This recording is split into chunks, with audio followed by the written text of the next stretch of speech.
Well, hello everyone. Good to see you all. Happy New Sorry Year. I wasn't with you at our last meeting, and Happy New Year to everybody as well. Thanks to everyone who's here. Wow. Good to see all of you, as usual. And welcome to the members of the public as well. Tonight, the guts of our meeting is to see the latest draft of the proposed FY14 budget, to discuss it, and to also get questions and feedback from those in attendance tonight as well. So we look forward to hearing from you and having a conversation around the proposed budget, which has undergone some pretty significant changes since the last time that the board took a look at it. So that'll be the focus, I think, for tonight's conversation, but we do have other things on the agenda as well. Are there comments from or acknowledgements from any board members? You had sent around the notice of the press conference tomorrow in Montpelier at Montpelier High School. Yes. The Vermont School Boards Association is bringing forth sort of the collective message of school boards around school transformation and echoing and sharing some additional comment on the governor's statement around education as well. So I am attending. Oh, great. Thank you. Should be exciting. Yeah. Is it tomorrow or Thursday? It's tomorrow. Tomorrow. It's 3:15, I think. It's in Montpelier, right? Or 3:15 or 3:30 in Montpelier at the high school.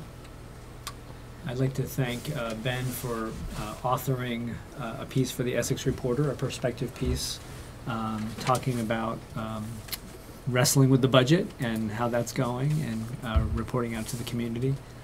So that was much appreciated. Thanks for doing that. Any other comments from board members?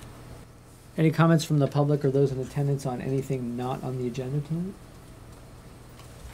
Okay, great. So moving on to the first item on our agenda, the consent agenda. Do I have a motion? I will move we accept the consent agenda as presented. Do I have a second? I'll second that motion. Great. All those in favor? Aye. Opposed? Motion carries 5-0. The next item on the agenda is a presentation of Draft 2 of the FY14 proposed budget, and I want to thank Mark and his team for working very hard to respond to some of the concerns and questions and comments from previous meetings on this latest draft, and looking forward to more discussion tonight, not just among the board, but also hearing from those in attendance. So we will, how do you want to handle this? First, we'll see the presentation that you've prepared, and then I'll defer to move you. into There is questions? the last slide. We have 20 some odd slides. Some will go through pretty quickly. Okay. And you can either leave questions at the end or... Is that gonna work, Mark? Yeah, that's great. Thanks, Ben. Can everybody see the screen? Okay. Well, why don't we have you go through the presentation, and then we'll try to save questions until the end, unless there's a burning desire to get a question in that's really pertinent. Let's save questions to the end. Do you have hard copies? Do we have any hard copies available? I do. You can't have a copy yet till we're through with the presentation. You're kidding me, right? Can I take notes? I'd be glad to give you a copy, Darcy, if you'd like a copy. Great. So I'll turn it over to you, Mark. Okay. So I'd like to first acknowledge and thank members of the leadership team, my colleagues for attending, and teacher colleagues who are in attendance as well. Thanks for coming, and to everyone else from the community. Nice to see you. I don't like to think of it as a series of guts. I think it's more of the icing on the cake in terms of where we've brought this budget in the last month. The board recognizes, and I appreciate that it's been a challenging budget season in light of some of the cost drivers, which we really have no control over, and I'll highlight some of those cost drivers tonight. Many of these slides you've seen already, but I thought it was appropriate for those who haven't been in attendance up to this point to set the context. I do have copies of the PowerPoint. Just I ask that you stay on page 1 while I go through this. That's good teaching, right, Katie? No looking ahead. No looking ahead. You can't read the answers in the back of the book. So this presentation, we have 90 minutes to go through this presentation, as well as a monitoring report on financial conditions, and I think that we can probably accomplish that goal if I stay on target. I'll also be asking Roger George to join me after a series of slides, and he can frame for you the revenue side of the picture.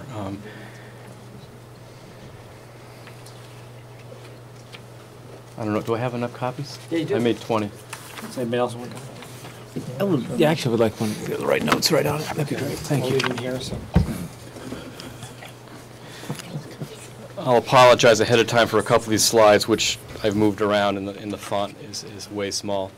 But I think it's always important to start with what you charge me with as a superintendent. And up on top here, of course, is the policy statement that I shall not allow any financial planning to risk of not deviating from the men's policies or put the district in financial jeopardy.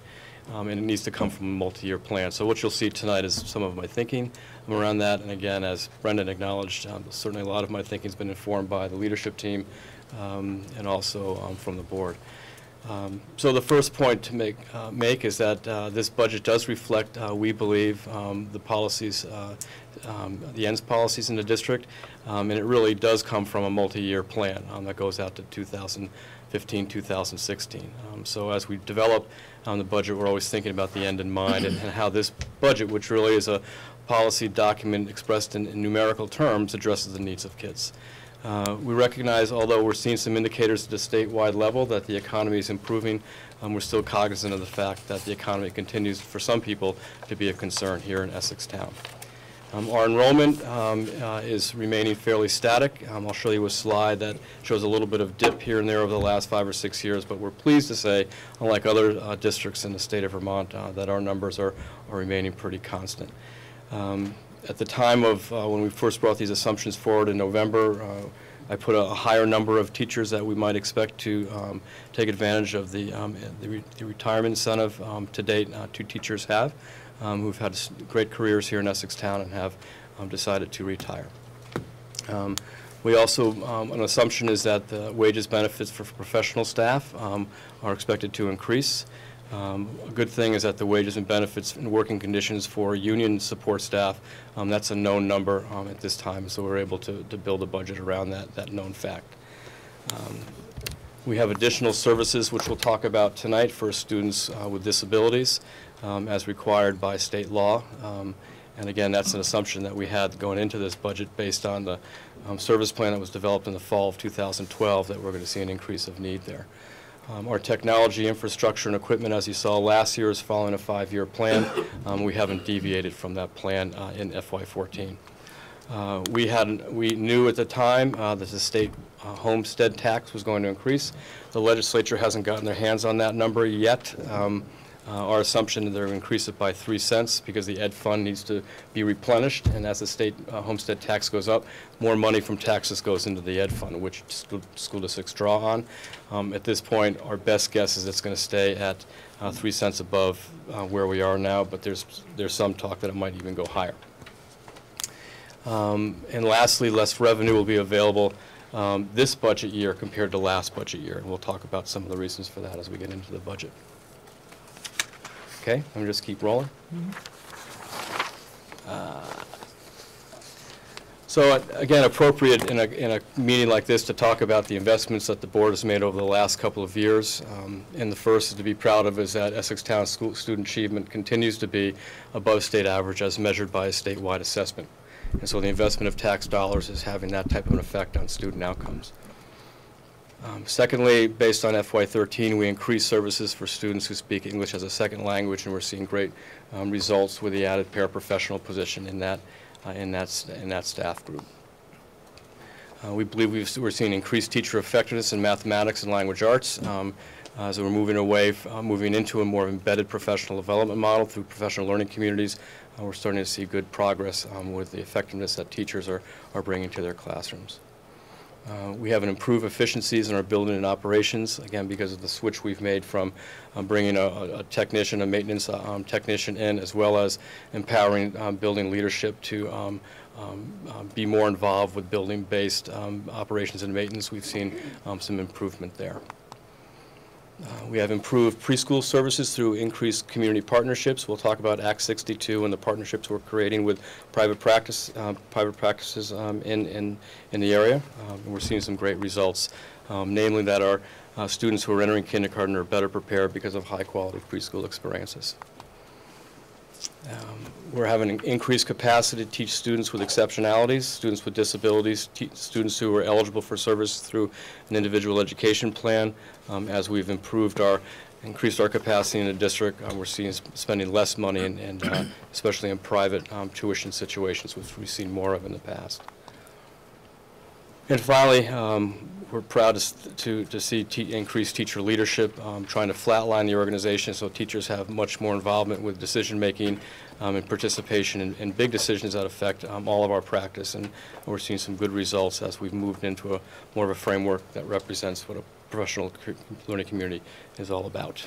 Very brief clarification. You said there's been in the increased capacity to teach students with exceptionality. You said there's been a decrease in external use.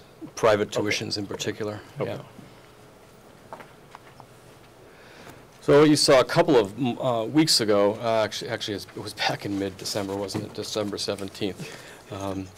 I shared some research from John Hattie. I'm a researcher out of Auckland University, and what I showed with a number of slides is what his research bears through a meta-analysis across an international research that shows what the most effective strategies are for teachers to be employing in the classroom. And this barometer, if you will, of effectiveness, this is a new little gizmo for me, where we want to be up is in the blue section. Those factors that Hattie has shown through his research have the greatest effect on student outcomes. And I just want to remind the board of some of the things that are in our current strategic plan that reflect some of the best international research today. This verbiage was taken right from the plan, the Essex Design for Learning. And I won't spend a lot of time because we talked about it in the middle of the month. This blue represents the most desired effect, this part of the zone where we want to be as much as we can be. Is to collaborate with grade level and vertical teams around assessment results. We've talked a lot about professional learning communities, making sure that we're planning for instruction using those assessment results. And so that really is 0.75, which is in the blue zone. Using systems to develop for progress monitoring of students at greatest risk, making sure that we've got a way to identify, but also a system that can respond to those students. And again, we can see here that's 0.77 desired effect. Having grade level conversations, teachers analyzing patterns of behavior, 0.75. Developing systems for students to self-reflect and articulate their learning across grades and subject areas. Probably it is the highest factor that contributes to successful student outcomes is 1.44. And designing formative assessments to measure students' understanding within units of study is 0.90. Use short research written evidence on demand performance tasks, 0.90. And building walkthroughs, which we're just starting to become more familiar with here in the district, where district and school-based leadership, and at some point as teachers as well, to be able to walk through each other's classroom and observe good practice and provide opportunities for teachers to dialogue with each other and with school leaders on effective practice, and that's 0.62. So the point of this slide is to demonstrate that our strategic plan, as written, reflects some of the best practice that Hattie's identified in his research over the last few years. In terms of the budget, again, a slide that you've seen before. Well, there are three main cost drivers in FY14. Salaries and FICA represent $380,141. Special education purchase services at $263,448, and expected health insurance increases at $250,381. So those three items represent nearly 90% of the budget. And although we've looked quite a bit at these areas, and again, we've got some planning assumptions built into this because there's nothing that's finalized yet, but this is our best assumption in terms of where these numbers are going to come in at this point. Just a clarification, Mark, you said that 90% of the increase, not 90% of the budget? Of the proposed budget increase. Increase, yeah. Okay.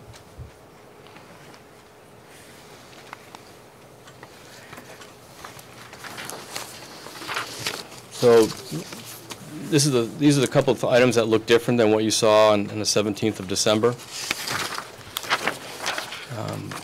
We have an interest in purchasing some equipment for the child nutrition program to incorporate more choices through salad bars next year. In order to achieve that, we need a piece of furniture, starting at the middle school. That's where we're going to start, and Founders Memorial School. We also need a specialized piece of equipment that chops and dices and slices type of thing, to move away from the manual labor that goes into chop and celery. We want to improve our machinery to allow that to be more efficient so we can bring those healthy choices to children on a regular basis. So rather than pay for that in the regular budget, we're going to use some carry forward money that is coming from the Child Nutrition Services budget, which is outside of the regular budget, to pay for that expense. Roger did some analysis of our insurance rates, and we felt we could decrease that by nearly $15,000. I had a nominal amount of money in this last round, as you saw, to begin a quasi-formal study of the feasibility of operating 2 pre-K-5 elementary schools in the future. A very preliminary look at least at the physical layout of each building to see if that was plausible. But again, in light of the expected increase in this budget, we felt it was prudent to defer that expense to a future time. That study has been done previously. A couple of different studies. Yeah, we can talk about that at a different point, but in order to do it right, we'd have to put some money into it in terms of a real good study. And then finally, as I mentioned, we're saying goodbye to 2 colleagues who are retiring with an expected savings of $79,500 in those 2 retirements. So a total decrease of $119,250. The good news is that we're no longer required to go to a second vote. That was one of the things that had us all a little bit nervous back in mid-December. It was about $317,000, and now we're under $67,000 under the threshold, which is very good news. So, yeah, you were saying we were 300 something over. We took out 119, and now we're 67 under. There's obviously some other changes in there someplace. Well, you didn't. Yep, good question. We didn't have a full revenue picture in mid-December, Okay. And that's really sharpened up quite a bit in the last month. Okay, so we've seen an increase in projected revenue. That's right, and Okay. Roger will hit the Okay. revenue slides later on. Nice to find, not just kind of see 300,000 disappear. It's like, ah. Yeah, it's easy to just take your erase around, and the revenue really helped out there. This is a fairly busy slide, but I just want to highlight some things. Again, it's a slide that you've seen before that shows the breakdown on the expenditure side of the budget and the percentages of each of the big categories: instruction, special ed, administration, operations, and those are the top 4. Again, a lot of these costs are fairly fixed, and there's not a lot of movement that we experience. One area here I'd just like to point out: several of us met with our library media science folks, and our budgets for our 3 libraries our feeling has been they've been under budgeted, under resourced, and so we wanted to bring that up more in keeping with what the standard is, which is about $40 per student. Right now they've been hovering around $21 per student. So we felt it was time, in light of the curriculum changes that are happening with the Common Core state standards, and the increased use of our library media science centers as a place where we can augment good instruction in the classroom. It was time to add some money to that budget to reflect that need. Piece here, which is we did add a little bit of social work here, but also it's structuring some other positions that were underfunded, people were working more hours than our contracts called for, so we've made some adjustments there. We do have social workers in each of our 3 buildings. We're going to talk about special education in a couple of minutes, but you'll see that our purchase services line here, FY13 compared to FY14 has gone up.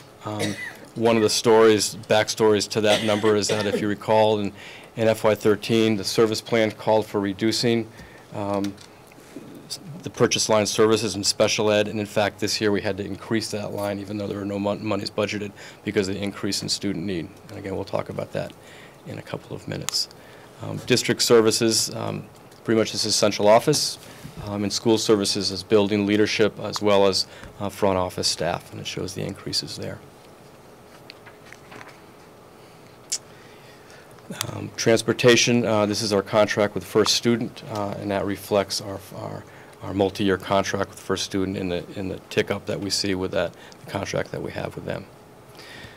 Food service, this little bit of, I know that the board was interested in this number. We put $5,000 in the operating budget to help bring healthy snacks to students who otherwise would be snackless, if there is such a word. And our early predictions suggest that we're not going to be using all of that money, and so we've brought that number down by $3,000 for next year. And finally, you can see our building debt payments are going down every year, and we're going to be realizing a $30,000 saving there for FY14. Okay. You want a transportation question now or later? I'm always ready for a transportation question. A few pages more, it states that transportation costs are going up 2% plus $5,000 for diesel fuel. That's a long ways from that number. Roger, you want to respond to that? That also includes salaries for supervising the transportation program and a couple paras on the early ed buses, and insurance costs that are specifically charged to transportation. Thank you. I thought it was appropriate to put this slide in. It's a slide that you haven't seen before, but there have been some good questions I've welcomed from some community members about our preschool program, so I thought it was important that we put a slide together and just to highlight what providing more opportunities for preschoolers does to our budget.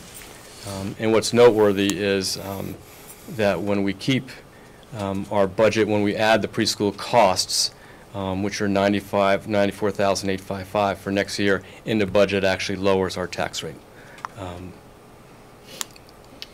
compared to taking it out.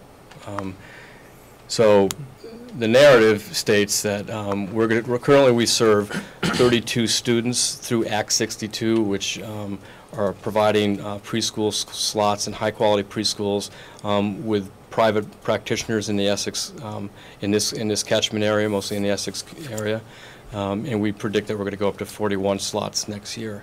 When we increase those slots, it also increases our average daily membership.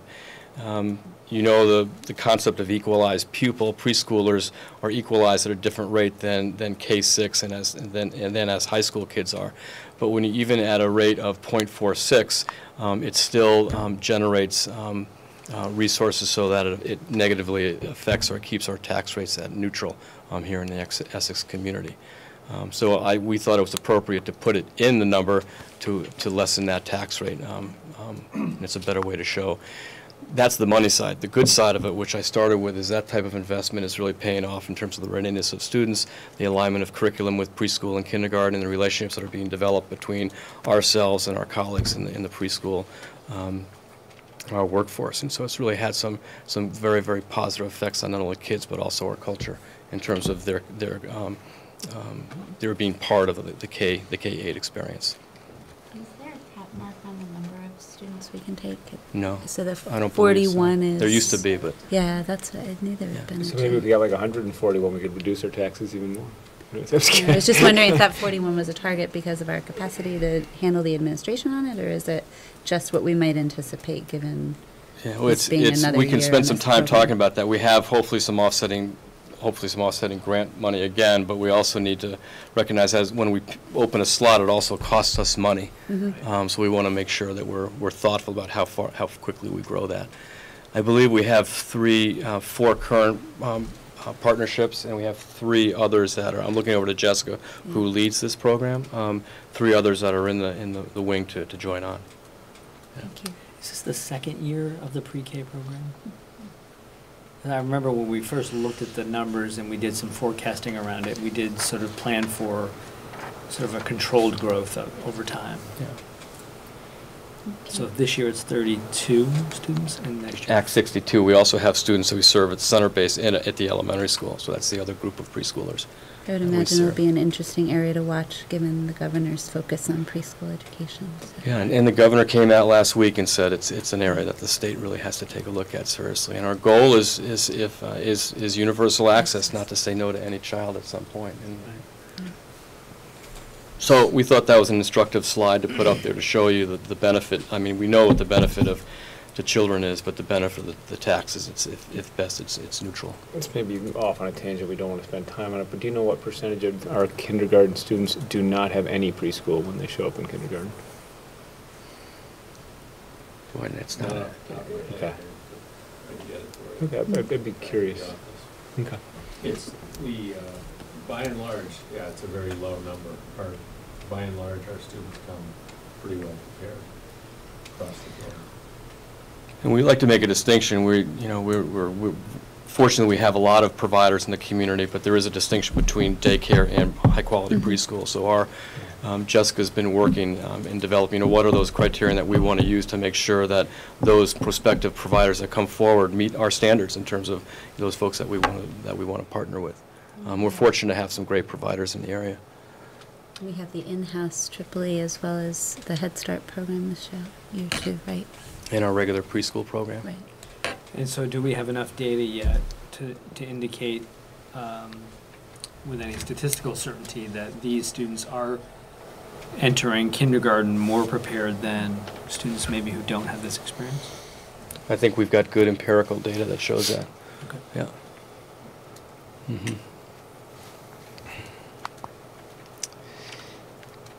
We wanted to demonstrate since FY08 what our enrollment trends look like. You can see again they're fairly static. We're seeing an uptick. Again, these are estimates based on the demographer's work. We're seeing an uptick for next year. And you can also see what's most noteworthy here. Although we've stayed fairly static, K-8, you can see that we're starting to climb in our ADM in preschool by design that we just talked about. So again, this is good. We have kids wanting to come to school here and families who want to move here. Again, a slide you've seen before. Again, I'll call your attention to what the projections are based on our demographer's work. I've also put here for your information is just showing you where what the average class sizes look like, and as we move on, you'll see how this is going to turn into what our guidelines state we should have for kids. So you can see this current year we have 61 educators, and we've added 2 in the last 2 years. One at the elementary school, one here at Founders Memorial School. We're maintaining that number of students, those teachers going into FY14. So significant drop in the middle school. Is that just a huge number of 8th graders moving on? That's it. That's the big bubble class? Yeah. One of the bubble classes? Okay.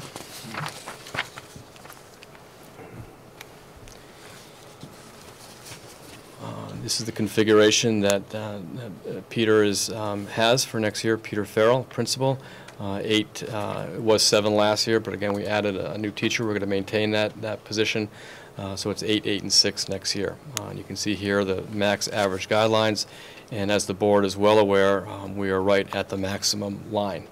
Our demographer told the board when we met with him in early December that this number could go up or down, and although we do our best to predict it, sometimes it's difficult. But we continue to be slightly concerned that our numbers here are right at that maximum average, and that's where we've been the last several years. But we did hire a new kindergarten teacher mid-summer once we realized that the numbers were higher than we had projected initially. Correct. Founders Memorial School, the configuration looks a little bit different because we have a multi-age 4-5 this year, which is very exciting. And so you can see in looking at next year's projection, what our average class size are going to look like. Again, our estimate across the straight grades and the multi-age compared to the max average guidelines.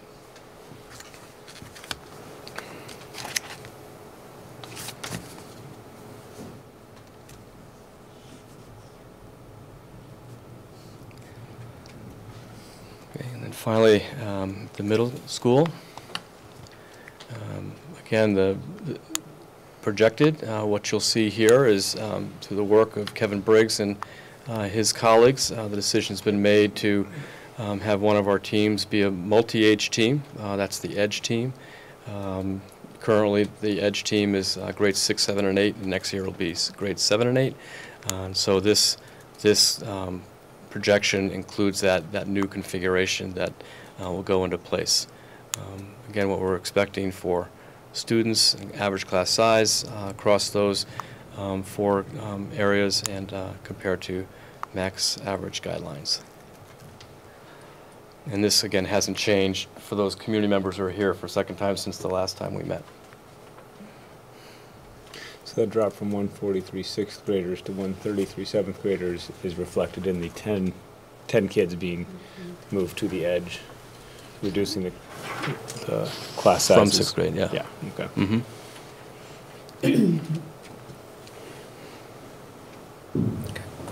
Okay.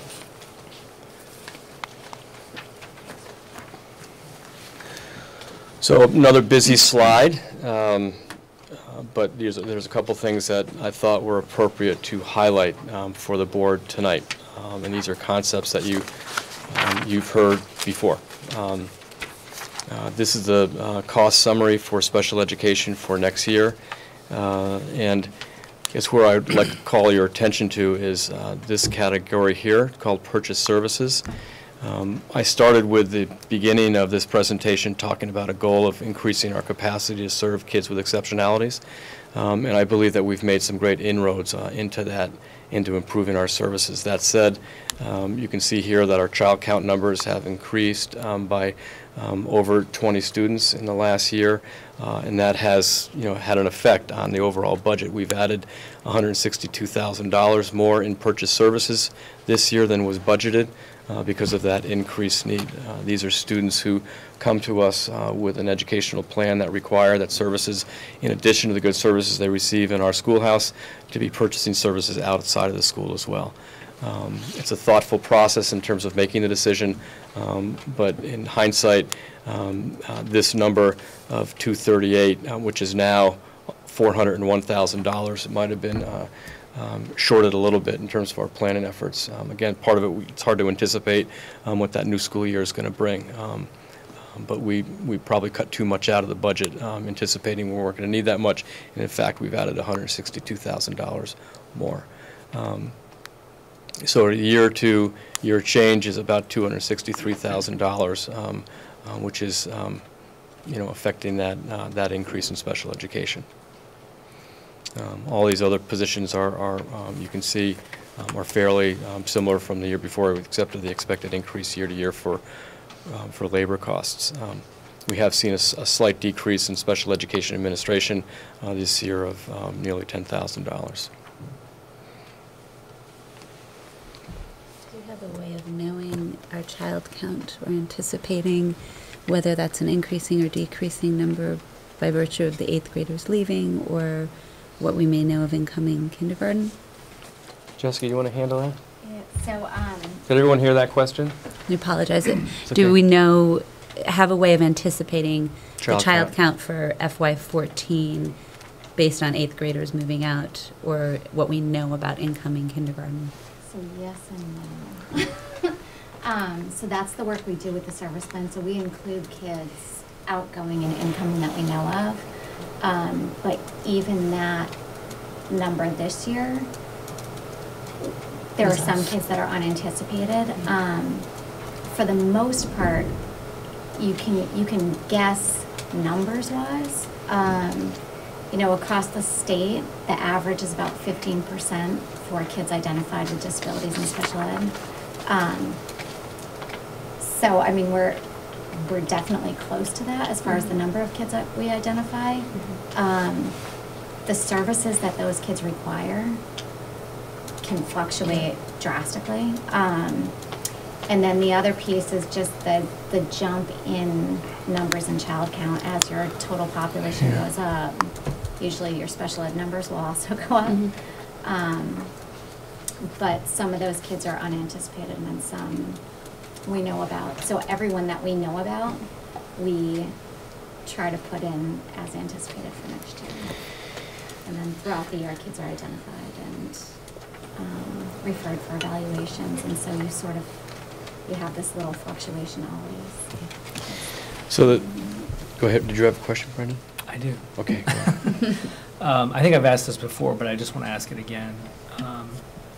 I think it was 2 years ago when we decided to rethink our approach, bring more capacity for providing these services in-house and rely less on private school tuition to provide some of the services. And I mean, just looking at the huge jump in need and cost, is it time to rethink this thinking? Yeah. Because, I mean, I think philosophically, the board at the time agreed with the approach, but having to look at some of these numbers is also pretty challenging. Yeah, it is. Well, you can see here that in FY12, our private tuition costs were there, and now they're here. Right. I mean, so we've had some effect on those Yeah. private tuitions. There's still a need for outside purchase services that still exist. Contracts with the Howard Center, for example. There is no quick fix. There is no easy solution. We do believe that, and we've intimated this before, that we have close to 80 support staff who work with kids with disabilities one-on-one, and that's $1.5 million or thereabouts. And we believe that there's some efficiencies. Those are really important positions and very hardworking professionals that do their best to meet the needs of kids with real exceptional challenges. That said, I believe, having looked at this for the last couple of years, that there's some efficiencies within that work group. And over time, we hope to be able to rely less on those types of services in the future. But again, sometimes it's the roll of the dice in terms of who the kids are that are walking in the door. So we think it's a multi-year plan. I know you've heard the expression building capacity, and it's going to take several years, but we're taking a fresh look at the special ed system through a new lens, and we really believe through a better tiered system of interventions coming from classroom teachers, being more learning the skills, be more collaborative with special educators while planning instruction and delivering instruction through a professional learning community. We believe we'll have the desired effect that we're looking for, but I think it's going to take several years to get there. In the meantime, 21 more kids move into the district, and that creates a challenge for us. Do we, are there additional special education revenues that come in that help offset some of these increased costs? And I'll show you that next slide. Okay. That was a good question. I'm just trying to segue. Good question. Quick question, and also I think an observation on Brendan's statement. The second to last line is down. The actual purchase services expenses in the current year are 401. Yeah, okay. Or 162 more. Is that saying we budgeted 238 and oops, we actually spent 401? We actually spent 162 more than that. Yeah. More than the Yeah. 238, giving us the 401. Mhm. So that was like, oops. Well, my one question is, where did we get that money? Where did that 162 come from? Yeah. Did we have to suck off other parts of the budget to do that? That's good expression, yeah. And my other thought being, go back up to the total purchase services, we've got 22 more kids, and we actually have $27,000 less spent from 12 to 14. And so my thought on the not using private school tuition is, thank goodness we did that. Right. Because that saved us a substantial amount of money, which redirected was more efficient. That's how I'm interpreting those numbers. And is that a reasonable interpretation?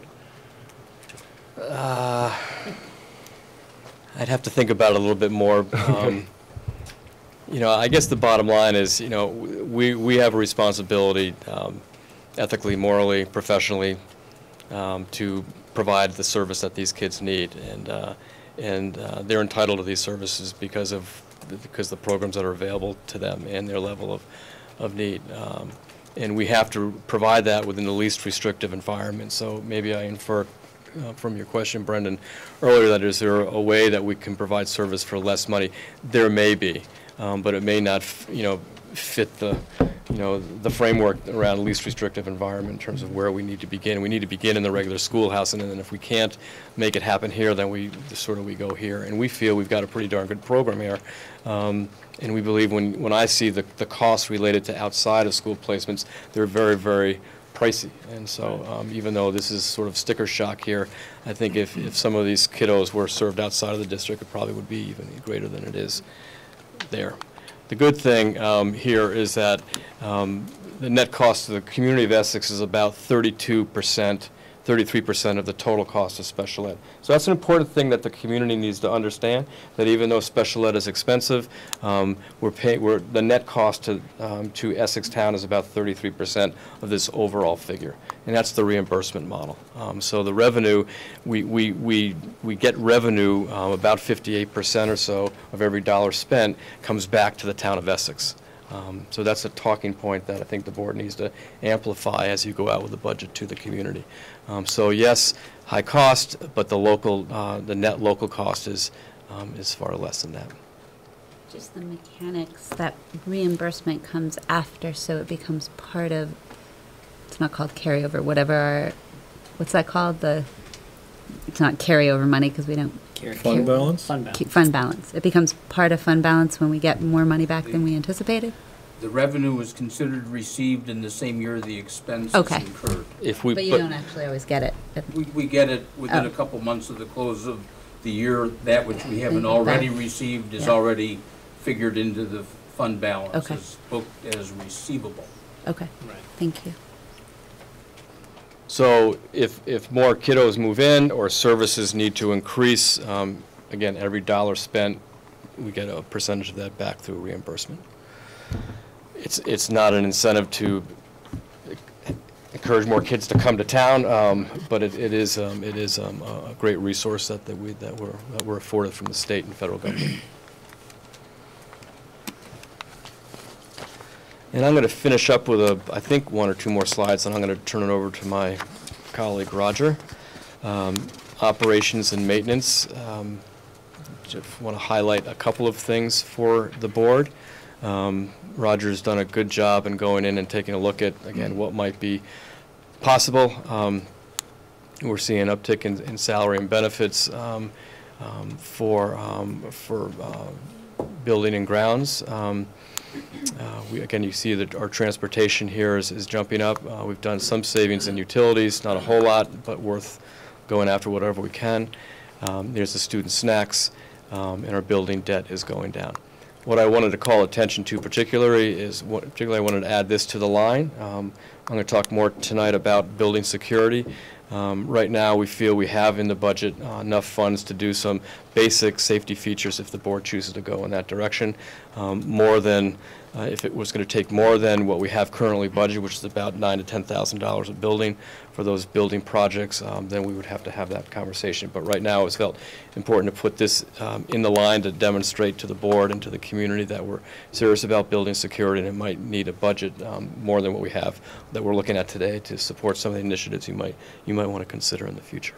Mark, last year the community approved the creation of a capital reserve and maintenance fund, and it was specifically created with the intent of helping to offset some of the significant capital improvement costs that we can forecast with some degree of certainty. And I wonder, given that some of the building security measures that we might consider are generally one-time projects with maybe some ongoing, smaller ongoing costs, could that fund be utilized to pay for some of the building security improvements? I would say yes. So Kim asked a good question at the end of the last meeting.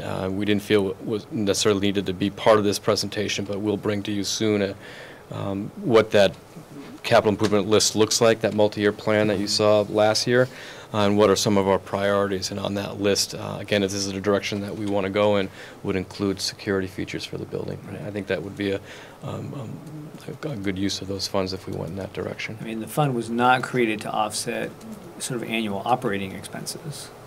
But to me, some of the general ideas that have been floating around seem to be maybe candidates for that fund. Mm-hmm. Okay.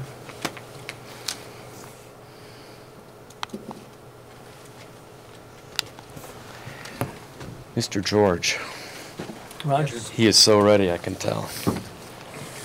Slide chair. Yeah.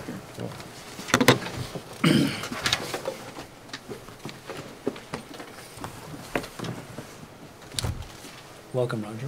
Thank you. Thank you. Oops. Do you want to drive? Can you do this okay? You all right? You ready to give him some feedback on his pointing skills? Well, I'm not going to use the pointer. Oh, you're not? I learned the last time. Budget comparison. This slide reminds you of the number of our first draft budget in December and the total budget as it exists tonight, $20,300,356. So we earlier were looking at a 5.8% budgetary increase. That's now down to a 5.2% increase with a reduction that Mark outlined earlier of $119,250. So compared to the base operational budget for the current year, we're about $1 million higher. Again, the base that we're comparing to did not include the money for the Founder's roof replacement and the capital reserve transfer. We'll look at this a little bit further at the end of the presentation, but our proposed budget increase of 5.2% follows a 3-year average increase of well under 1%, but 0.2%. So, and Mark mentioned the cost drivers earlier, changes in salaries and benefit, Social Security directly related to salary, the 14% projected health insurance rate increase, and additional outside services are the main additional expenses in this proposed budget. Revenue. Each year we re-examine what local revenue we have available. That's a small category in our budget. Fund balance from FY12 is another category. As the audit that you approved tonight showed a fund balance of $134,000. That's budgeted in the new year as revenue. Actually, I might need some help driving with. It's this guy over here. You looking for the pointer? No, I'm looking for the fade control. Oh no. Did I go ahead and click the big one? Click the big one. Yes. Okay. Yeah. So savings from the Founder's roof. Ooh. Available fund balance. We've talked about that in previous presentations. That our fund balance is a little bit less, $165,000 less available in FY14 than we had available in FY13. We do have an increase in special ed reimbursements that is fully planned into the budget. That was one of the biggest changes in revenue from our earlier views of the budget.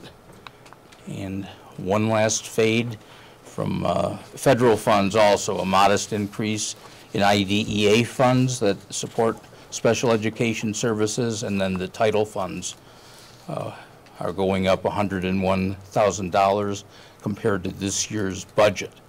Actually, in FY13, we enjoyed an increase in actual revenue after our budget plan was developed, and Ellen Thompson, working with the folks in Montpelier, had made plans to fully utilize that money this year, and we're continuing similar plans next year. Fund balance comparison. For those that wish to review the details, this also was provided to the board as part of your audit summary.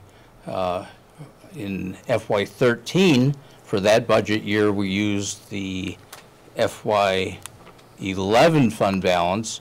That fund balance in total was $900,000. We applied $300,000 to the budget, and then another $600 between Founder's Roof and the capital reserve. This year, our fund balance is $134,000. At the bottom of the page, you're reminded of some of the changes in categories.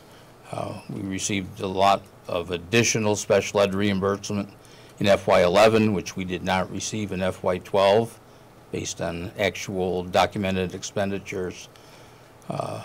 Insurance and state aid for the elementary gym replacement went away, and federal jobs money, and also was discontinued or largely discontinued in FY12. So, but we are fully utilizing our fund balance in the FY14 budget. May I ask a question? Yes. In looking at the Department of Ed's special education audit and the adjustment that we've had to make as a result, and I apologize if I missed this at the last meeting because I was not present. Have we been able to take a look at that audit in detail and make changes in our processes to tighten that down? Yeah, it deserves a more thorough Sure. response, and we have a plan to bring it forward in a presentation to the Okay. board. But I would answer, in a brief way, yes. That in fact, some of the things that have been pointed out have already been addressed. Monitoring people's time and how they're filling out that time, for instance, is something the board was told about in 2009, a similar sort of systems problem. But I'm confident that the accountability measures that have been built in the last several months we're on top of that now. But there are other things that we'd want to bring to the board's attention. Okay. And we're not through yet. This is a number that Jessica Little and Roger have worked very hard in trying to bring down, and we're still confident that there's still a little bit more that we can go get from the department. But we needed to put a placeholder in there for the purpose of developing the budget.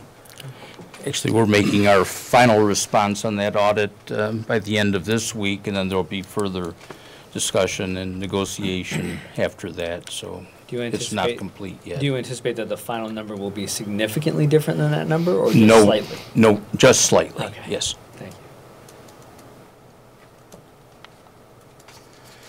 State Education Fund. This slide compares the revenue that will be needed to round out our budget in FY14. State education revenue required is $16,101,000, an increase of 4%. Oh, excuse me. Going right there. I guess. Yeah, an increase of 4%.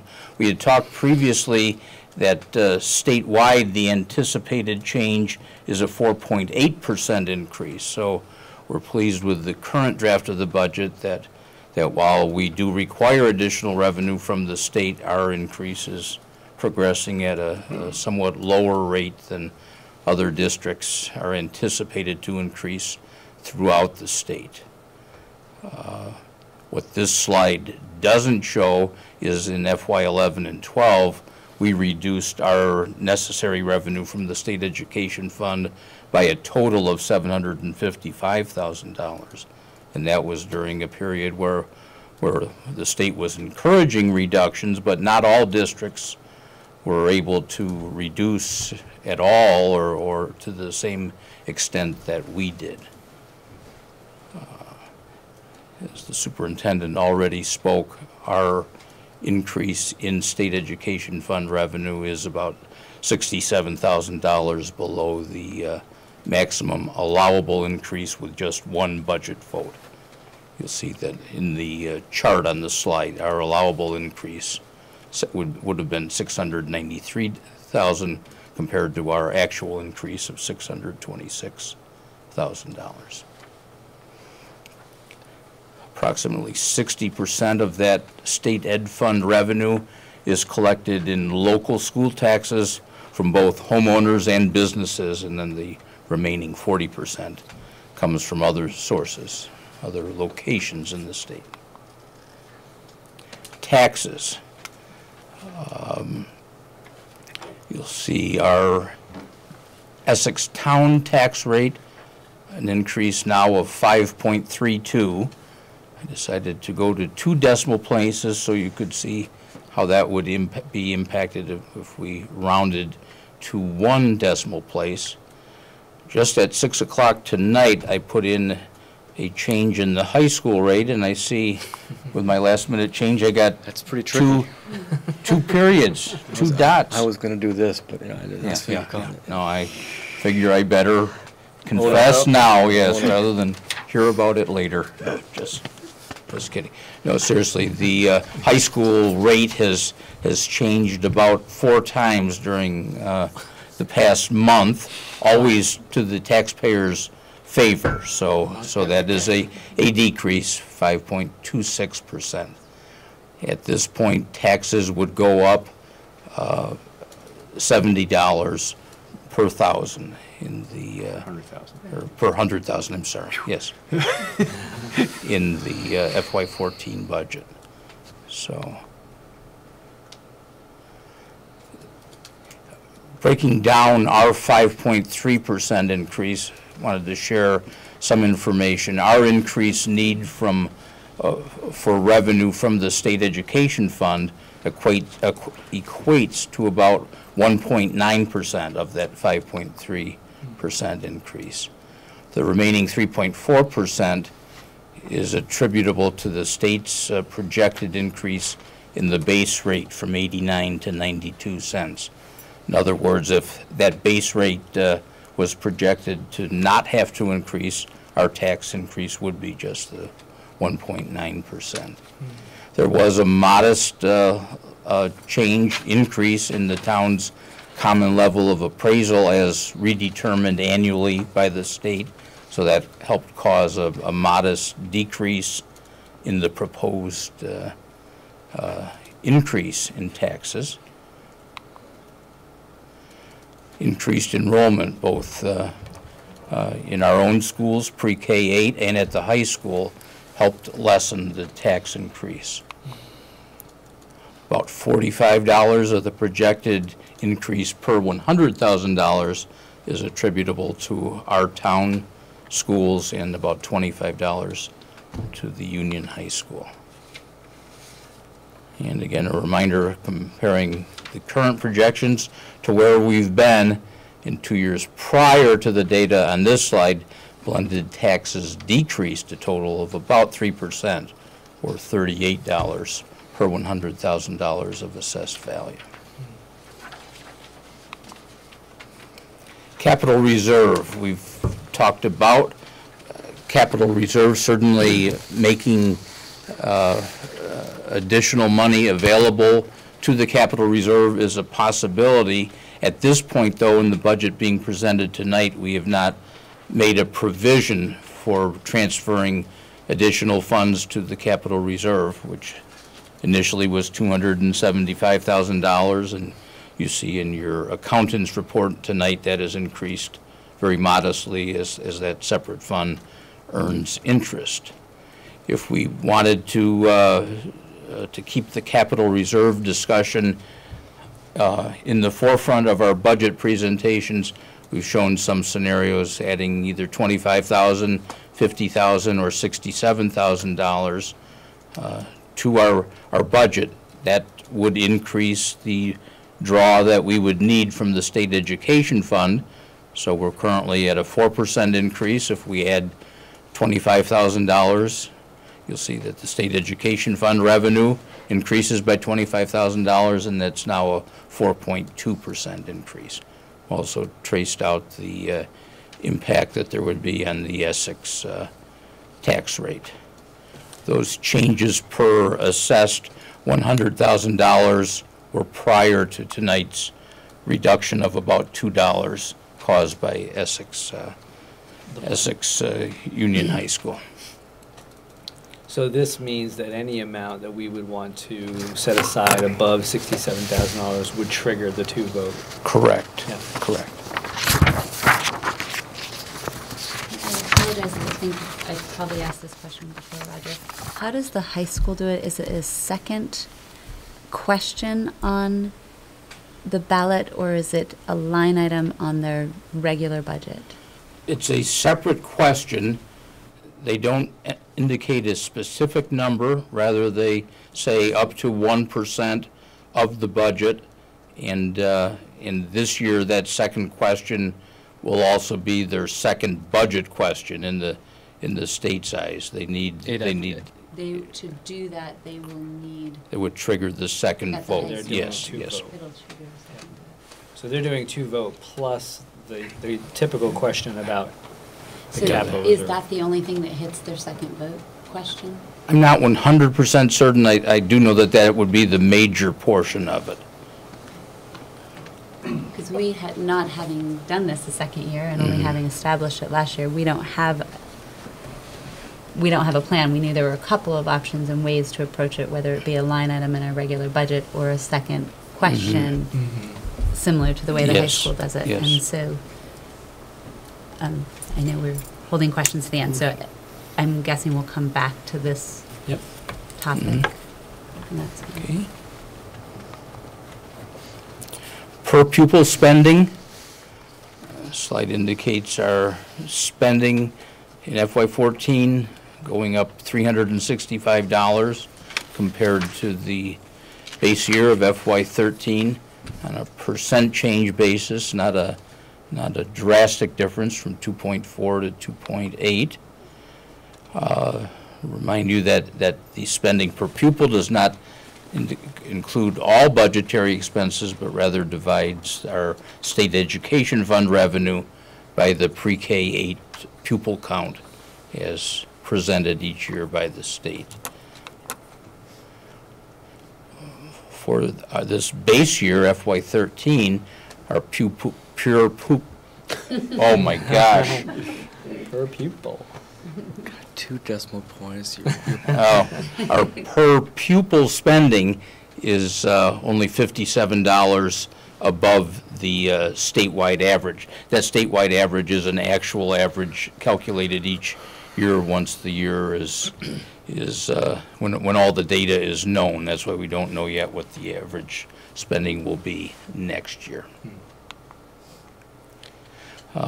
We would suggest that our per pupil spending is quite noteworthy when one look at the various examples of our quality educational program.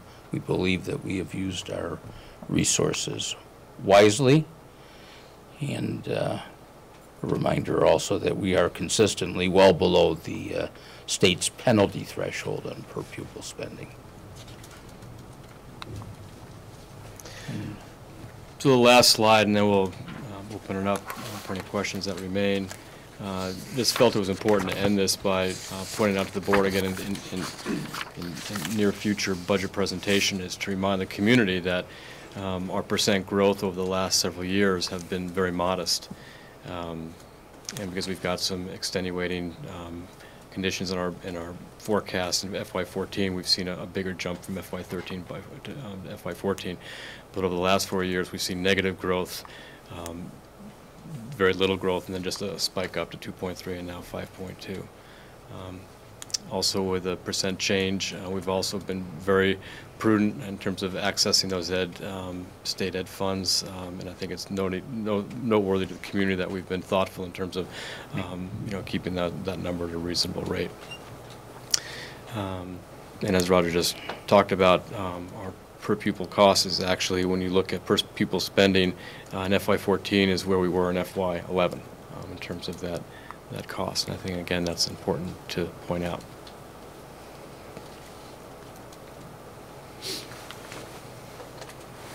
Questions first from board members, and then we'll open it up to One thing that popped to my mind when we were looking at the capital reserve and say, oh, well, we could put 25 in, or we could put 50 in, or we could put 67 in and stay under the 2-vote thing. How is that two vote amount calculated, and I'm thinking for 2015, if we are $67,000 under our 2-vote maximum, is it that number that's then used to calculate the threshold for 2015? In which case, I mean, if we don't use our total amount, are we actually short-circuiting ourselves the next year, having a lower threshold the next year? Doesn't it end in 2014? Supposed to go away. The 2-vote requirement, and this is the last year No. for it. Okay, never mind then. The question you're asking, though, that reasoning would hold true, yes. If it were to continue? Yes. Okay. Yes. One question I have, and I think Kim was gonna ask it, so maybe I'll ask it for you, but if we, you know, I think that our rationale for creating the reserve was a good one. I still continue to believe that. But I worry a little bit about not, now that it's been established, about not asking the community to regularly provide additional funding for it. And I'm sure you all remember the sort of the projection of costs and improvements that are going to be required to our physical plant over the next 3 to 5 years. The costs are really significant, much more than what we have set aside. So I wonder if the board has any feeling, I'm just kind of taking a straw poll, about whether or not there's any real risk in asking that additional question. Obviously, the most important question is that we want to pass the budget for FY14, the overall budget. But is there any reason to not ask that additional question around more funding going to the capital reserve?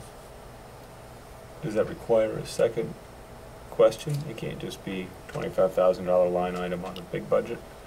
It has to be an extra. I think we would need to decide how Either to way. present it. Yeah, I think what we're used to seeing is for Essex Junction, they always have it as a second question on the ballot. Much like we did last year. The legal advice that we were given last year, though, is in subsequent years, we could include the any additional amounts in our budget. We would definitely want to clarify in our public documents that was being added, that if you're adding or voting yes for the budget, it would include a transfer of X number of dollars to the capital reserve. I guess the thing I like about having them exist as separate is that, one cannot pass and one can pass, rather than having them be joined.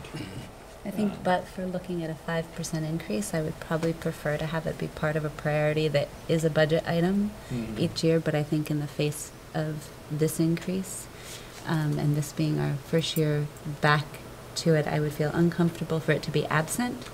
And I feel as though strategically what makes probably most sense is the second question.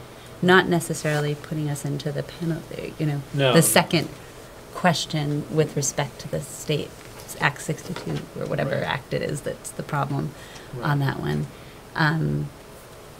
So I guess my straw poll vote would be to include it and have it as a separate question.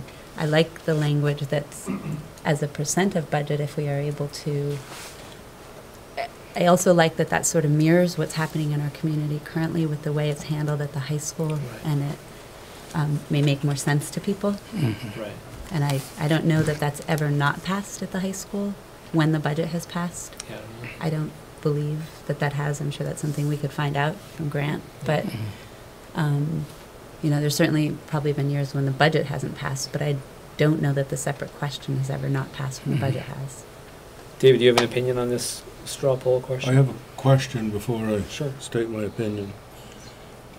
Have you brainstormed for fiscal year 15 to know what the budget increase might be that year? I have not.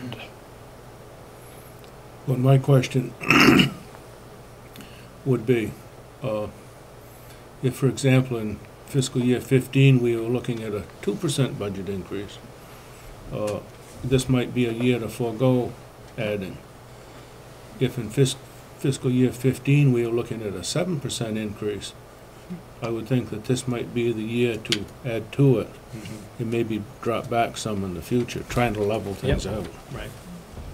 I know that isn't the answer that you'd like. Well, no, but you're saying without that information, you really can't weigh in on the question. Well, I think that trying to speculate what a budget 2 years out would be kind of like projecting what your special education costs, because it's an unknown until it gets here. Right. Yeah, And sometimes you don't know what it is until after it's here. yeah, it's very difficult to predict. You know that, David, having served the community That's an for understatement. so many years. I mean, when you look at labor costs alone in this organization, you're looking at 2% increase out of the gate. I mean, that's just year-to-year labor costs, typically about 2% of the budget. So that's, now we've done that, now there's the other things we've got to think about. So when I say labor costs, I'm talking about all of the costs. So So And I you're the think- people that know more about what you're looking at for the future than what the board does. I think the health costs can't be, the uncertainty in that area Right. can't be underestimated at this point, so that would probably make it all that much harder. More difficult for you to Yeah. give us a reasonable estimate of the next few years. So if there were to be a second vote, I mean, we can bring back some language to frame that for this current year. Is there an amount that you're thinking about? I think the board would want to demonstrate need. Right. Certainly, school safety is on the minds of our citizenry. But we do have that punch list that equaled about a little over $1 million that you saw last year. Certainly, some of those can be deferred, but there are some things that are somewhat immediate, but I think demonstrating need would be important as we went out if you were to seek a line or a second vote on additional resources to go into that reserve. But is there an amount that you're thinking about? No, I think the information I need in order to think further on this question is how you plan to access the fund in the coming year and what items on that punch Okay. list might be addressed. Because as we access those funds, the fund obviously gets smaller, and I think part of our job, now that this fund has been established, is to be thinking about replenishment and making sure that if we're going to be using funds aggressively, that we're also thinking about the next year and the next year and the next year, and how do we strategically address the needs. And so I don't know if you guys have done that thinking, but that would certainly help me in Okay. wondering whether or not we even go out and ask the question, and if we do, what amount would we ask for? And maybe dollar figures to some of those items, because we had the list from the previous year, but particularly in the area of security, if there are measures that fall outside of the budget's capacity for handling it, we don't have numbers on that among the things you're considering, so that would be helpful in determining what we'd be asking for in that second question. Okay. Well, we can put that together easily enough.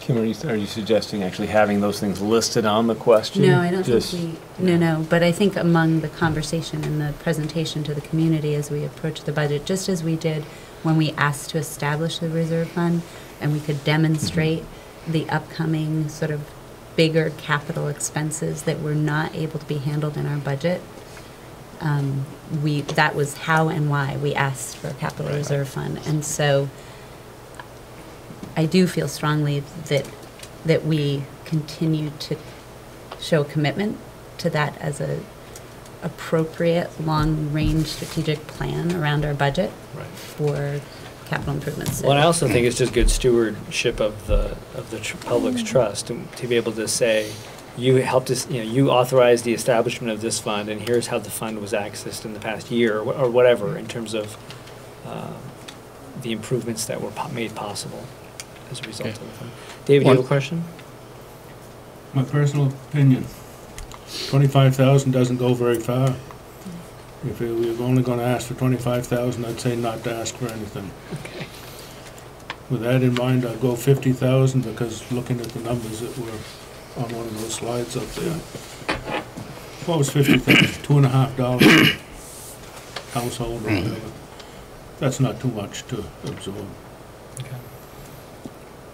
So is this a question we want to just explore a little further, and perhaps in our next meeting? I think so. I'd agree with David. I don't think we want to go, what's our limit, like $67,200? I don't think we want to go to $67,199. You know, that looks a little weird.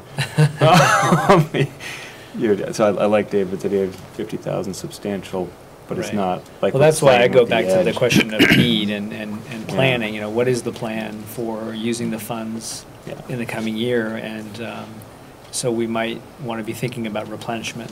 Yeah. You know. I don't think I don't think Mark would have any trouble coming up with a couple items. Oh, I'm sure. Here's It's a long list. here's Any other questions about this presentation from the board? And then I want to turn around. No? I would like to see a list of those projects that have been identified in the next 5-8 years. We saw it once, but I think you want to see an updated list, right? My memory. Not Yeah.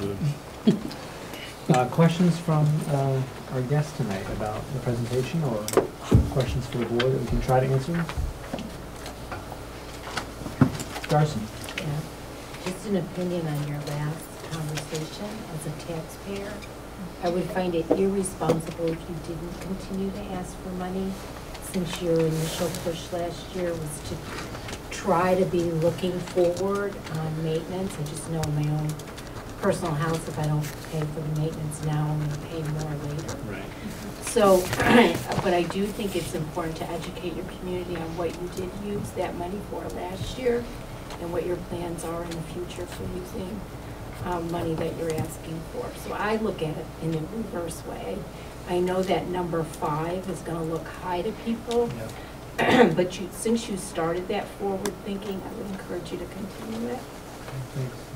And then the other thing, I kept hearing the comment that we should keep in mind that in the past 3 years, we've either decreased or come up very modestly. Unfortunately, people don't remember that. What they're going to be thinking of is the number that you're presenting to them this year. I would really urge you to get more people at these meetings. I mean, I'm the only parent here. There was one who had to leave early. You know, I'm looking at administration, teachers, and staff, which is great. I know you're also a parent. I'm the only one that's just a parent. And we need community members that don't have children in the schools. And I don't know what it takes. I don't get it. I don't understand why people don't want to come and be informed about what is, in my opinion, our responsibility to vote on for our community. But you've got to find a way to get more people here, because if we just read an article in the newspaper and read a brochure that comes in the mail, we're going to look at that 5% and we're not going to look at the thought and care that goes into it. And where you get an understanding of that is when you come to the meetings. So I don't know what you need to do, a song and a dance. You know, some kind of presentation by kids. You know, I think kids haul it in. You know, we want to see what our kids are doing. But I also would encourage, as you're thinking of potentially asking the community for additional funding for forward thinking on maintenance, is that you do prioritize the safety of the buildings. That's definitely top of mind. Darcy, do you think that if we were able to tell that story of the last 4 years in terms of the work we try to do, do you think that would help make the number that's being presented this year more? Yes, because you know, you haven't repeatedly asked for 5%. And I remember that year when there was a different timing that the state asked you all to go back and look at your budgets. And there were so many districts that didn't listen to that request. And Essex Town School District did. And I remember being really proud that we did. And that was a significant statement about our board as well as our administration prioritizing that in a time of year that was really busy for other things, not budget planning. So, you know, let's remind the community that that's been happening and that it's been taken really seriously. And, you know, frivolous things have not been added to this budget at all. Okay, great, thank you. Other questions, comments? I think it's really important that, and I am here as a parent, not as a staff member. I think it's really important if you are going to put a budget out in front of the community where special ed is 59% of the increase from this current year to next year. I think it's really important that you make that clear to them, because if those costs are indeed out of your hands and it cannot be reduced, then I don't think you can make that clear enough to them. Right. Because otherwise, I think they are going to think that these are frivolous things that could have been cut out, and you didn't give any thought to them or how hard times might be for them. And I've asked this before, and I will ask it again, that when you share an average per pupil spending, there is no such thing. The median and the mode are far more greater statistics showing what it costs to educate kids in this district than the average, because we know there are children here who cost a lot more money, and this is not about a blame game, this is about a reality. But I would guess that the average cost in this district is probably $5,000 to $6,000 less than what's written on this paper. And if you could find a way to show parents and community members what the median cost is for the 1,400 kids in this district, I think it would go a long way to hitting home that a lot of this is out of our control.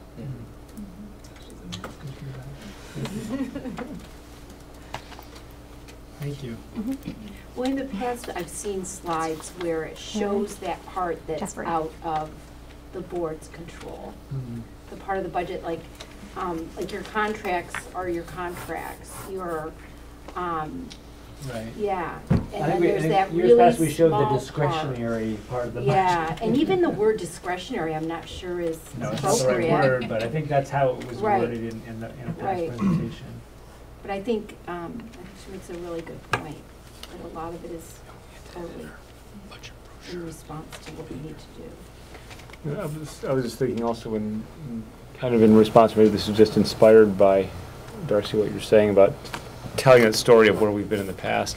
Just on this one slide where we've been, I mean, I can do the math and add, whatever that decrease was in fiscal year 11. But if you actually had the number from fiscal year 10, the general budget amount, and realized that amount was almost equal to fiscal year 13, if there was a one more column that said fiscal year 10, $19,200, $19,200,000, and went, wow, that's almost the same as what it was in fiscal year 13, it would make that much more clear that, wow, our budget has actually done this, and we're just getting back up to where we were.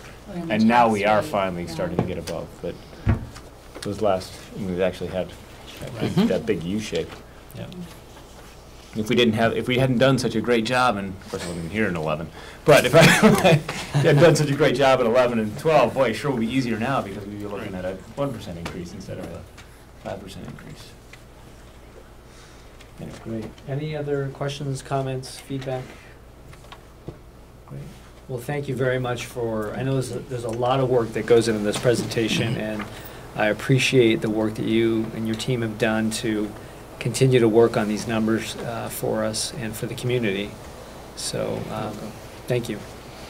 And thanks for your questions and comments, because the audience is not you guys. The audience are the people who don't come to meetings. So as best we can to illustrate the story, I think your feedback is timely and important. Yeah, absolutely. I would also say, aside from the song and a dance, if you have any suggestions or ideas for how, we'll consider how we could bring kids in and thus bring people in. But if there are other suggestions from anybody at any time, we seem to keep trying a lot of different things. We'll go sit at the library and nobody comes. We'll go sit in another building in the evening. It doesn't really work. We bring food still, not much. So any suggestions would be welcomed on how we tackle this and getting the word out. Thank you. All right, well, we do have other items. Thanks for coming very much. Thank you, everybody. Yeah, thank you guys. How are you? Elsie's our best source. That and She almost couldn't. Channel 17. Where's the money coming You in guys. for the 16, additional sorry. special ed? That's been in your budget transfers the past couple of months. It's one of the I just haven't been yeah. reading that. Okay. I didn't put that with this. Yes, yeah, that's the connection. That Okay. it shows you where Okay. there were savings in the budget or where we took money from the budget. Right, okay. To fund that, 'cause we don't leave those lines unfunded for any length of time. Thanks for coming. I know it was a challenge. Look for where we can afford to transfer money from, and if we couldn't afford to transfer money from enough places, we'd have to put some curtailment in place on general spending so that we can still afford to meet those Okay, responsibilities. great, good. I just didn't make that connection. Yeah. Thank you. That helps. Yeah, we're gonna have one more look. When is our next meeting? How are you? I think we're on for the next couple weeks, aren't we? Yeah. Still CVU? Still doing well? Sophomore, yeah. Taking exams this I'll week. nail down for sure. Doing well, though. She likes it, yeah. She's applying to be a page down in DC for next year. Yeah. So, yeah, driving now. Pretty independent, got a job. She's driving a lot behind you, that'd be important for me. Yeah, yes. North? She. See you That later. would be great. I think What's that, that? you know, Bought her a car for her I've been like- birthday. Yeah. Wow. Holy cow. Spoiled kid. I don't know if there's a way to Wow, I don't know. First time I- encourage people to send out. With her mom. What's that? First guy right button. Yeah, because I think that, That was a little there's a way bit to more. just say. I hope. If I could speak just for a minute to Dan's question. Yeah. I'm sure there is. No, the email that for the school board email is Thank you very much. You too. Good night, Bye, Elsie. Okay, team. Very good presentation, I think. Yes, and, very good. We are actually, well, I guess we're not on time, so. I wonder if we Pretty well. just follow up with two items, Brendan. One, I'd like to just make a comment and then have Roger respond to, I think, a question, good question Dan was asking. You know, Karen's point is really well taken, but, so I guess helping me think about how to best illustrate actual costs. And unfortunately, the way it works is that we talk about averages all the time. So to bring in something different, it would seem somewhat juxtaposed to how the state talks about per pupil spending. See how well that came off the top per pupil spending. No, You're talking about I'm poops and all sorts gonna of things. practice. I think I need more water. Okay, I Yes. don't know what it was, but geez, I'm glad you stopped talking. But I think her point is really well taken. I also think, you know, I'm loath to take special ed costs out of it because I also don't want it to stand alone. But the best we can do to illustrate actual costs, I think, is a really good point that Karen made. Yeah, definitely, the per pupil spending is a calculation made by the state, and it's universally used in the state to compare spending levels between districts. And if every district did their own Right. revisions to that, yeah, there wouldn't be that uniform. But I do appreciate her point that there are such a high percentage of the budget are costs that are not really within our control. Or they were within our control, but we negotiated them previously, so I think that, I'm just reminded that a couple of years ago, I think we actually shared, like, this is the percent of the budget that we actually can actively have an impact on, and maybe it's dusting that old presentation off and seeing what might work. It's not difficult to do, actually. That was one of the slides in the one-page budget flyer. Right. So, Right.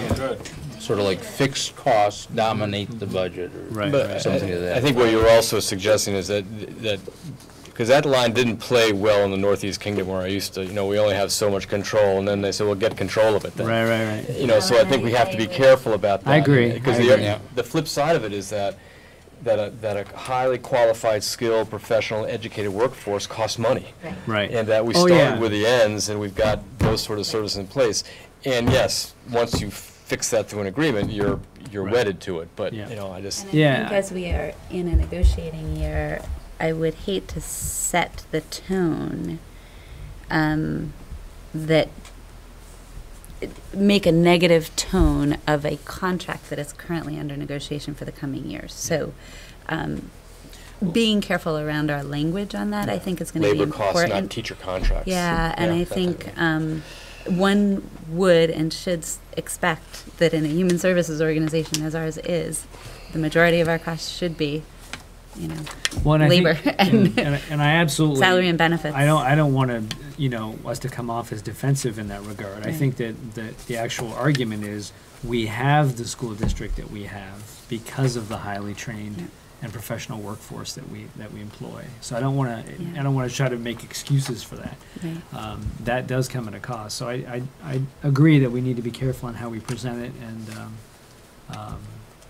Maybe it's more a cost of doing business versus what's within our control or outside of our control. And Right. some of those costs of doing business are even, you know, mandated at the state and federal level, and those are represented in, you know, 59% increase in our special ed spending, or, you know, so we don't sound defensive about it or sound as though we're saying it's out of our control, because Right. I think that we have a bigger responsibility than that. right. Well, I think as we're sort of fine tuning the budget, we need to go into the mode of now how do we begin to talk about it to the community, Exactly. and so we'll need to shift gears pretty quickly, because I feel like we're getting very close, and there's not much more wiggle room. So I think that our next meeting, while we might have some additional items that we want some clarification on, should really start talking about, you know, how do we effectively talk about it, how do we engage the community, and educate them about what we're proposing. Can I just, I don't want to put you on the spot, David, but I'm feeling like the people who've had kids in the schoolhouse might be more in tune to what's happened over the last 3 or 4 years. The story that we're trying to tell about cost containment. And I know that I think it you're goes always back a so good number at of helping years. us remember that that's not our tax base for the most part. How do we help people hear the message? What is our avenue for it? Like, I know we keep struggling with this question, and I was wondering if you had any great ideas tonight. Well, I think the people, number one, are going to hear what they want to hear. And if they don't want to hear it, you can't make them hear it. Okay. But Sounds like Yogi Berra. Shoot! Well, no, I was thinking the same. to Dave's point, I got an email yesterday from a taxpayer responding to my Front Porch Forum post. Very, very nice. Shared their opinion with me, and seemed open to hearing our story. But then at the very last line of the email was, "I'm voting no anyway." So that taxpayer has already made up their mind without I even haven't seen anything. without even having the full story. well, I That can taxpayer go, I has can go already one decided. beyond that. A person told me one day, he says he automatically is going to vote no on the school budget because, number one, he is in favor of education. He will make that statement to anybody, I believe. But secondly, he wants the budget to pass by one vote.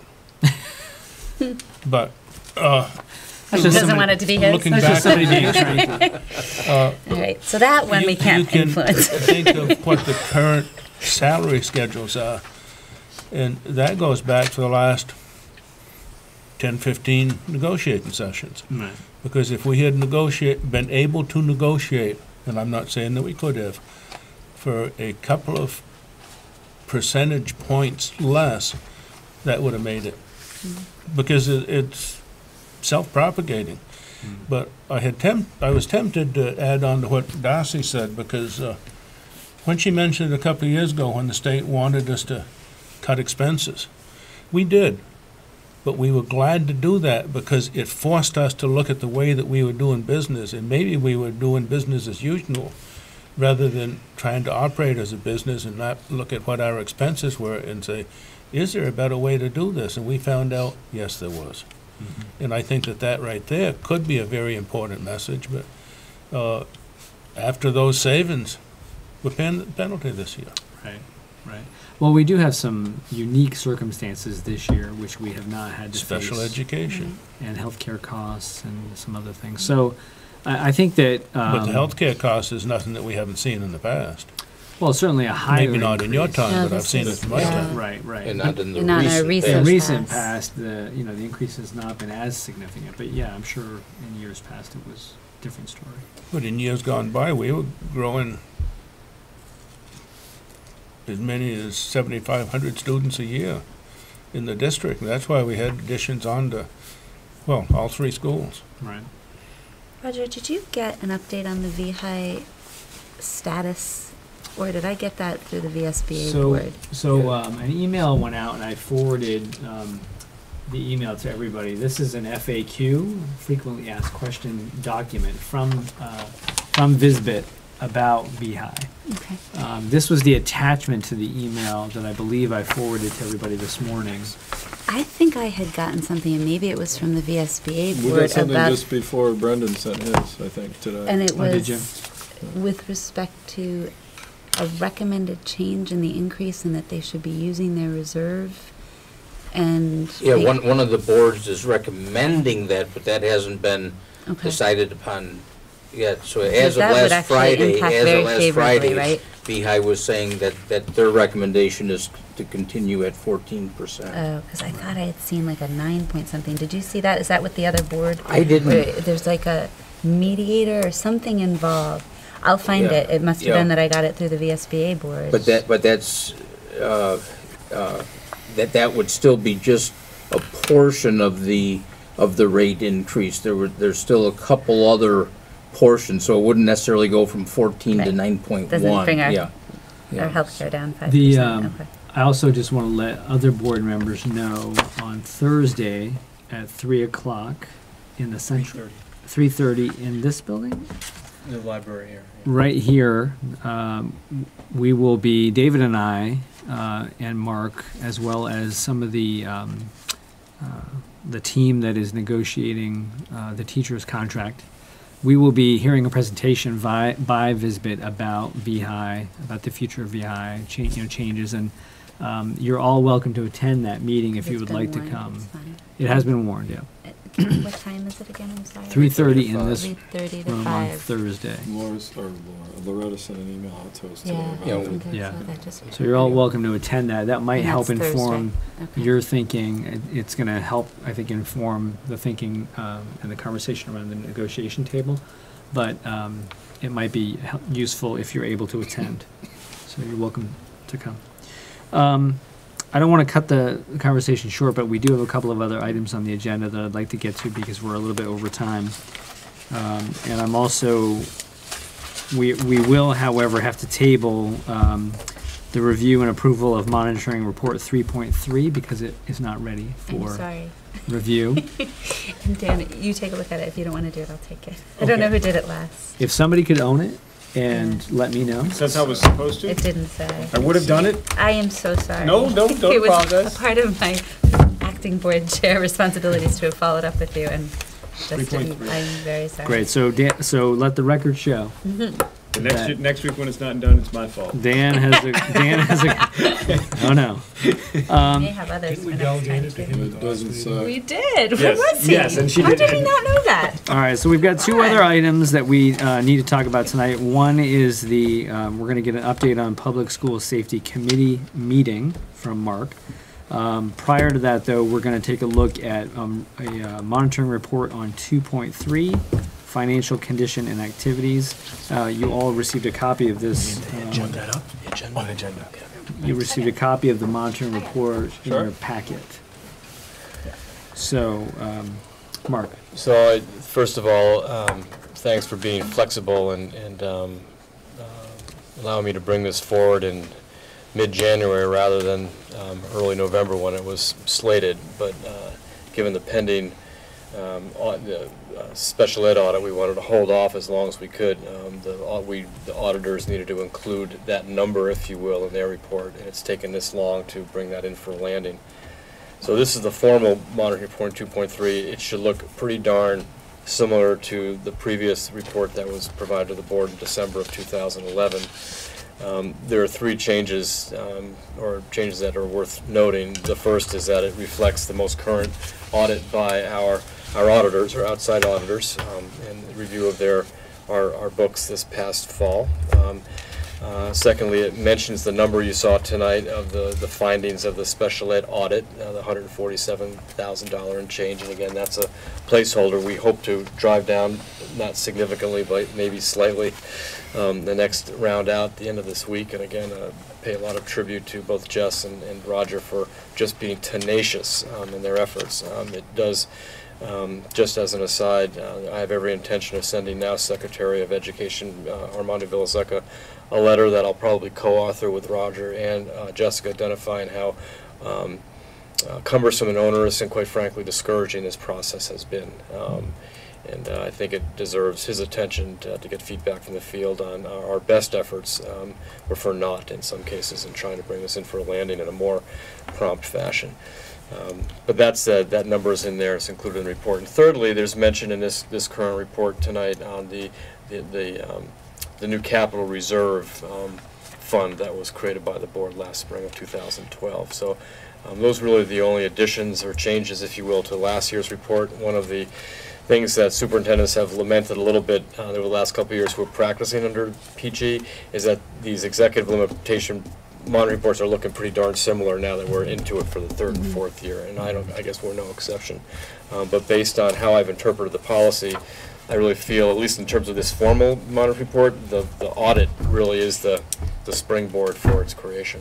Yeah. Just as before I open it up to questions about the actual report, one thing we might want to have a conversation about, perhaps at a working session later, is as we get into this mode where even our monitoring reports are beginning to look a little similar, maybe that begs the question of, are there different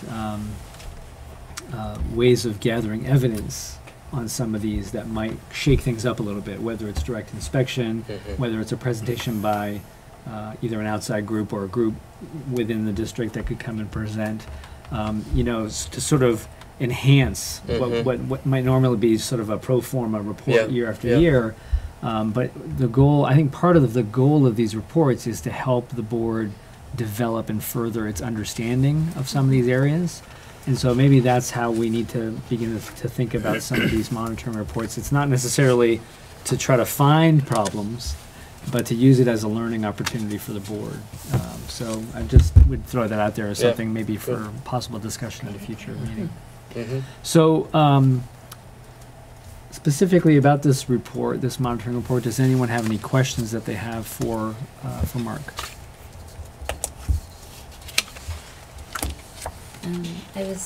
I had a comment that is not necessary to be put in there, but maybe I had the timing wrong. I think we also went out to bid on our busing contract, didn't we, recently?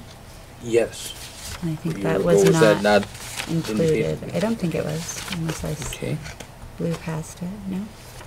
No. Lawn, snow plowing. Yep.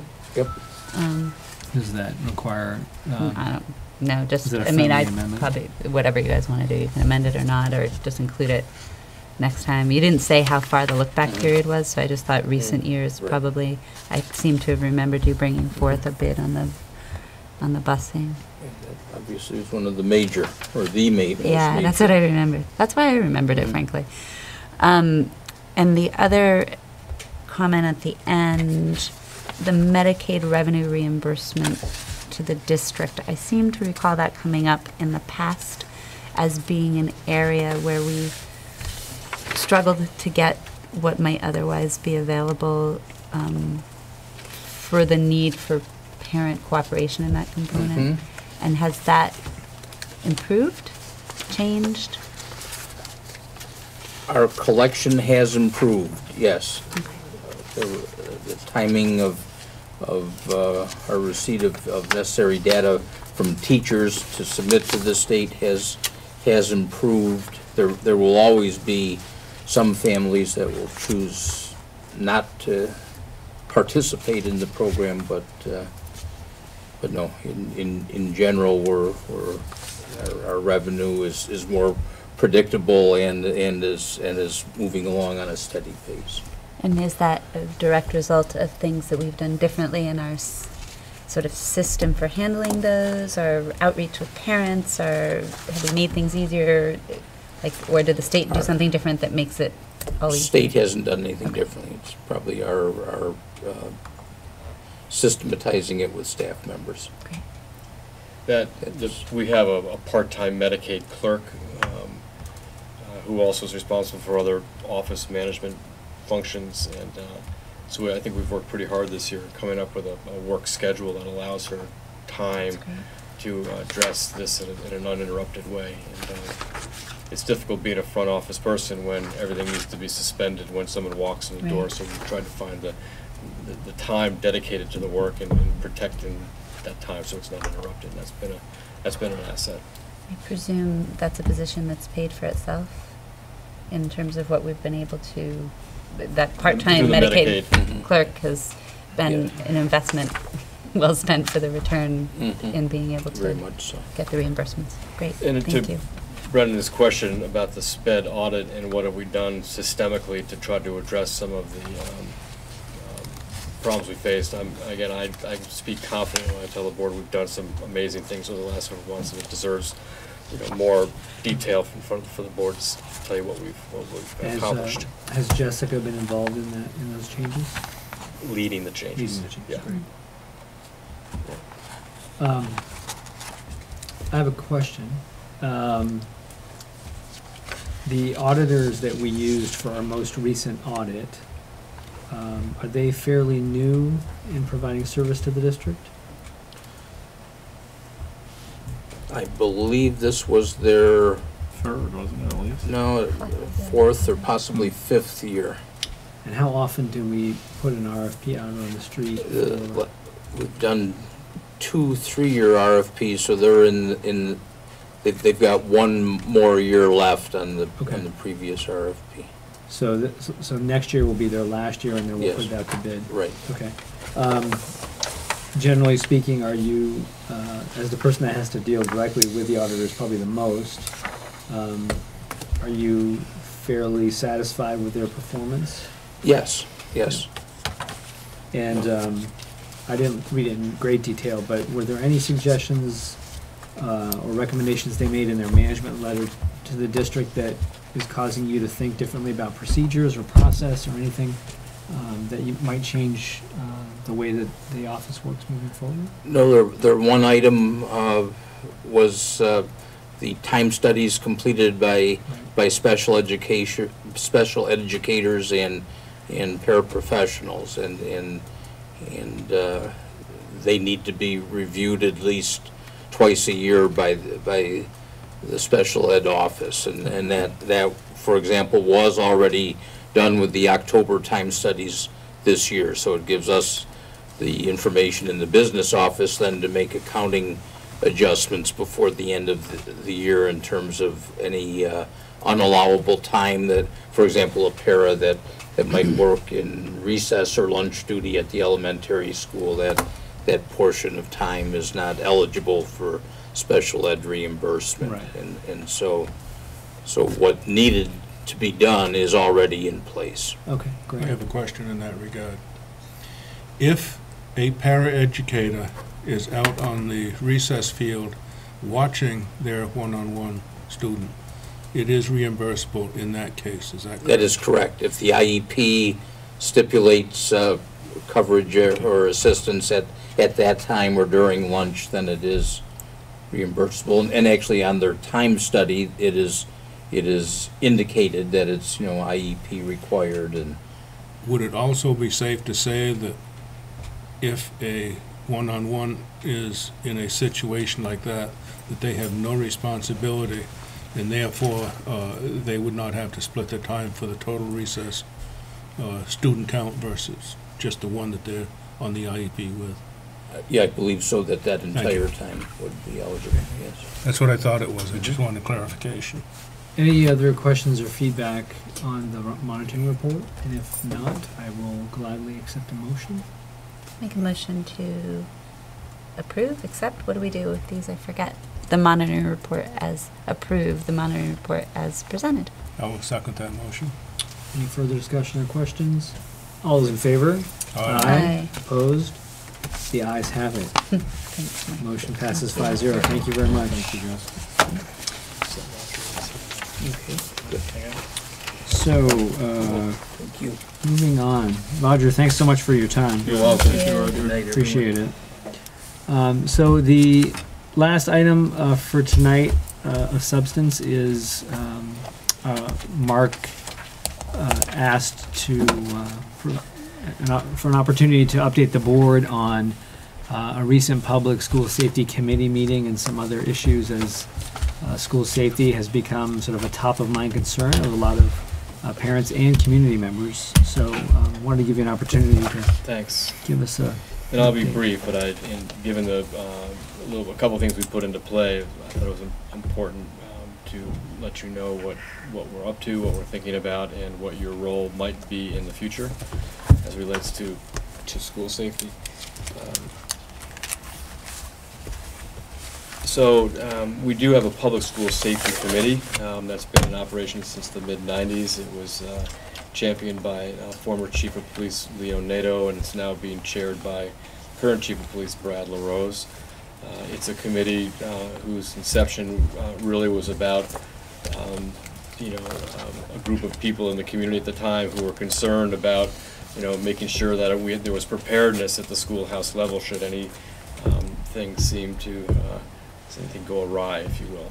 So it certainly predated the horrific event that happened in 2006, and was just visionary on Leo's part. And so he invested, as the community did, and I'm not sure what degree the school districts did, the investment of resources to help a core group of people get really smart about making sure we've got procedures in place in the schoolhouse to be prepared should an event happen that required us to seek safety measures quickly, and that's a really good thing.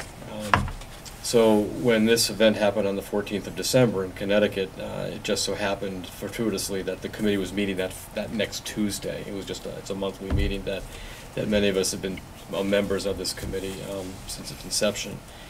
And I felt as a superintendent that I needed to attend those meetings on a regular basis, which I do, representing the district. It's also comprised of law enforcement, first responders, and members of the school community in Chittenden Central. And we talked on the 14th about the importance of how can this committee this committee facilitate a discussion at the community level on this very issue of making sure we're prepared, and how do we respond in a way that minimize the risk for kids and adults, recognizing that it's going to happen again at some point in our community. Maybe not in a schoolhouse, but it's just a fact that there's no preventing these sorts of horrific things from happening. It's just a matter of when that's going to happen. And even though I don't come out and say that in my public communiques, it's really what people believe is the reality. And so what is that committee's responsibility in making sure that we don't let this fade in our collective memory, but that we have a conversation as a community on what we plan to do about that? How do we make our community safer, and how do we, especially in the schoolhouse, make sure our kids and staff and families are prepared should an event like that happen?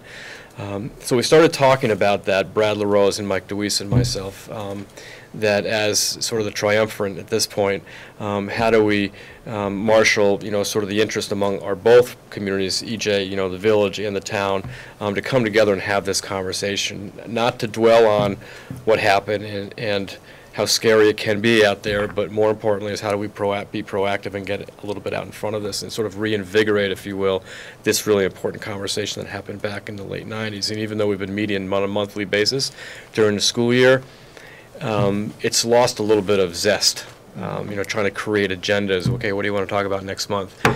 So I think if nothing more, the 14th of December made us realize that we can't let this thing, we can't be asleep at the wheel. And so Brad and I and Mike, my position, Mike and I agree on this, is that we should be doing this in concert, that I shouldn't just be going out and facilitating something, which I wouldn't do unilaterally anyway. It would be through your work as well and other community leaders, and Mike do something completely different. So let's get together and have a conversation, because they're all of our kids. And so Mike and I and Brad met in my office on Tuesday, and we're going to have a follow-up meeting on this Thursday for a couple of hours, with a couple of other members of the Public School Safety Committee, Mike and I and Brad and Cindy Remy, who's his executive assistant, to start planning a facilitated community forum, which will be the week of February 18th. It'll probably be the 19th or 20th, which is a Tuesday or a Wednesday. And the concept, I didn't bring the questions tonight, but generated about a dozen questions that we'll jump off of on Thursday. First of all, by starting with what are we trying to accomplish with a community meeting? You know, what's the purpose of that? What are the outcomes that we hope to get from having that gathering? And it's not about raise your hand on who wants buzzer systems. It's a much bigger conversation than that, because the thesis is that it's a community issue. And it happened in our school. It happened in a schoolhouse, and so as a community, you know, we have to have that conversation. So the initial idea is to have a professional facilitator. I've been in touch with someone I've worked with in the past, who's working right now with our leadership team around some work, and some of our teacher leaders, who's exceptional in her facilitating skills, but bring in someone from outside. Who can, through a sort of a World Cafe approach, where we're breaking people up into groups with essential questions that we want them to answer, maybe starting with a panel of community leaders to talk about sort of what they're thinking and how we should be respond, then break out into a smaller group and facilitate some conversations about what's on people's minds. Everything from you know, the concern about mental health services, or it could be we need buzzer systems, but just open it up without any preconceived sort of notions and see what our community has to say about that. From there, again, I would defer to the board on where do we go from there. Do we want to have, and where would Mike want to go in Chittenden Central? You know, one thing that I've put out there is the possibility of hosting several small personal meetings in Essex town. Now that we've had a larger gathering, maybe we can have smaller, more intimate meetings with our citizenry here to talk about the follow-up in terms of sort of getting at the not talking about and perseverating on what a tragic event was, what it was, but how do we move forward as a community, and what can we do at the schoolhouse level in particular to try to put some things in place, maybe to make it safer for kids and adults. I don't know where it might go, but we felt at least initially we had to have a community meeting just to recognize that it could happen here again very easily, and what do we think needs to happen in that regard. So those are things we put in place. In addition to that, I've gone ahead and I'm going to have a camera installed in Founders, so it allows visibility, site visibility for Artie and Lori Wilcox to see the front door. It'll be a small little compact thing that gives us allows us to pan the front entrance at Founders, because right now you can't see anything. I've also done the analysis of what it would cost to put in a very low-tech sort of buzzer system. Not a lot of money, about $10,000 to equip all three buildings. Again, I'm going to hold off on that until we have more conversation. I also think that we can put in place right now a chiming system, so at least when the door opens, we hear a chime and you know someone has entered. So those are simple things. I hired John Alden, asked him, and the specs just came in today. Another idea, and we can do it easily in Founders and at the elementary school, is to close access to the building through the lobby. We'd have to put a set of doors here that wouldn't even allow access to Artie's window. Now you'd have to go to the side window because there are two windows there in the front office, but to essentially close down those lobbies so that people can't get into the schoolhouse. So they come into the lobby. And that's as far as they can get. Yep. And it would take more structural. It would take more at the middle school.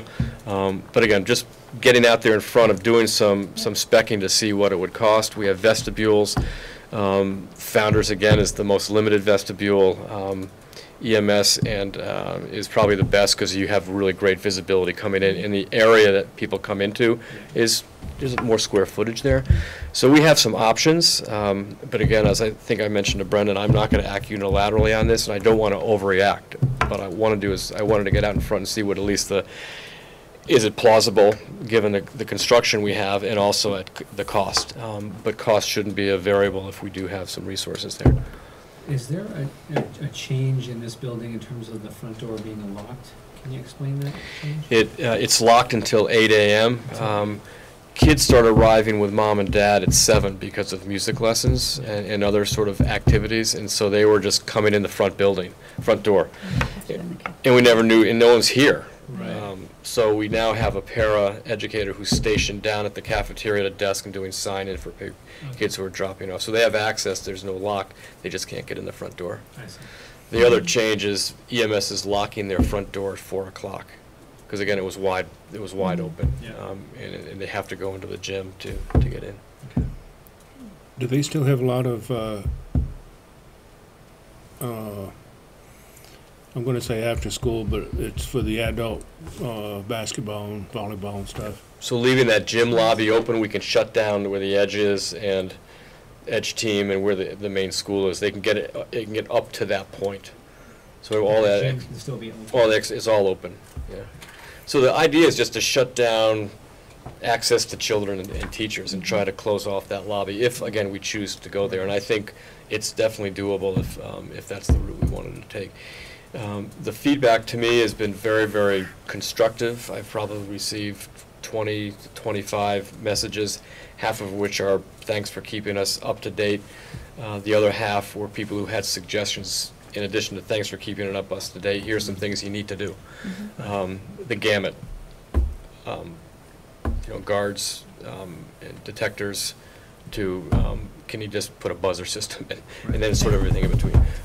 But I haven't, out of the however many families we serve, 750, 800 families, I've found that the response to be pretty minimal, and Mike's experience has been the same at Chittenden Central. That doesn't mean there's not a concern, but it's just been kind of quiet in terms of the airwaves. I think you've done a really good job, Mark, of keeping people informed that this is on your radar and of your thinking and what's gone into it in the time that's passed. So your update message to parents was very well received by those who spoke to me. The initial and then the follow-up, that just, I can't thank you enough. Good, that was, I'm glad. Nothing we asked you to do. It was even in advance of a formal update to us, but our school community, I think, felt as though it was still on your mind. This is what's gone on, and this is what we're Well, what I liked about the messages is that the first one was more sort of like it was more sort of not emotional, but it was more. I was wicked it was more about just like recognizing the severity of this incident and the fact that we have maybe a special perspective on what happened. Right. And the second email was more factual. Here's what we're doing. Yeah. And the list was impressive. Yeah. And so I'm not surprised that you got a positive response because I thought both messages were well done. Well, thanks for that feedback. Very much so. People want to be, they don't want to be concerned, and they want to know someone, as you said, Kim, someone's paying attention to it. Yeah, right. That said, We haven't forgotten about it. I mean, It's it's dangerous. Society is a dangerous place Right. sometimes, and preventing it is really. You will never have any kind of a structure that is 100% foolproof, because using the elementary school as the example, because you could have a sharpshooter up on some of the high banks, shoot a high-powered rifle with a very accurate scope. Yeah. You've got somebody. One of the things a couple of things we've done, I won't go through the laundry list, but I've also invited Essex Police Department. They're visiting with the leadership team on Tuesday. What we haven't done, and we've started last week with AMS, is whenever we conduct a drill, whether it be clear the halls or secure the building or fire alarm, I want police at the schoolhouse every time we do that. Unless young Charlie in second grade says, "What's this thing?" and pulls the switch. But we need to calibrate, and we don't have it down yet. And so again, this event on the 14th of December has made us say, whoa, we've got to recalibrate here, and having police at the schoolhouse to be able to give us feedback on how we executed the drill is going to be really important, so we can continue to get better at that. So it just becomes second nature. But there's some real flaws. I mean, I had a brand new teacher this year write to me and said, "Mark, it's November," and this is before Newtown.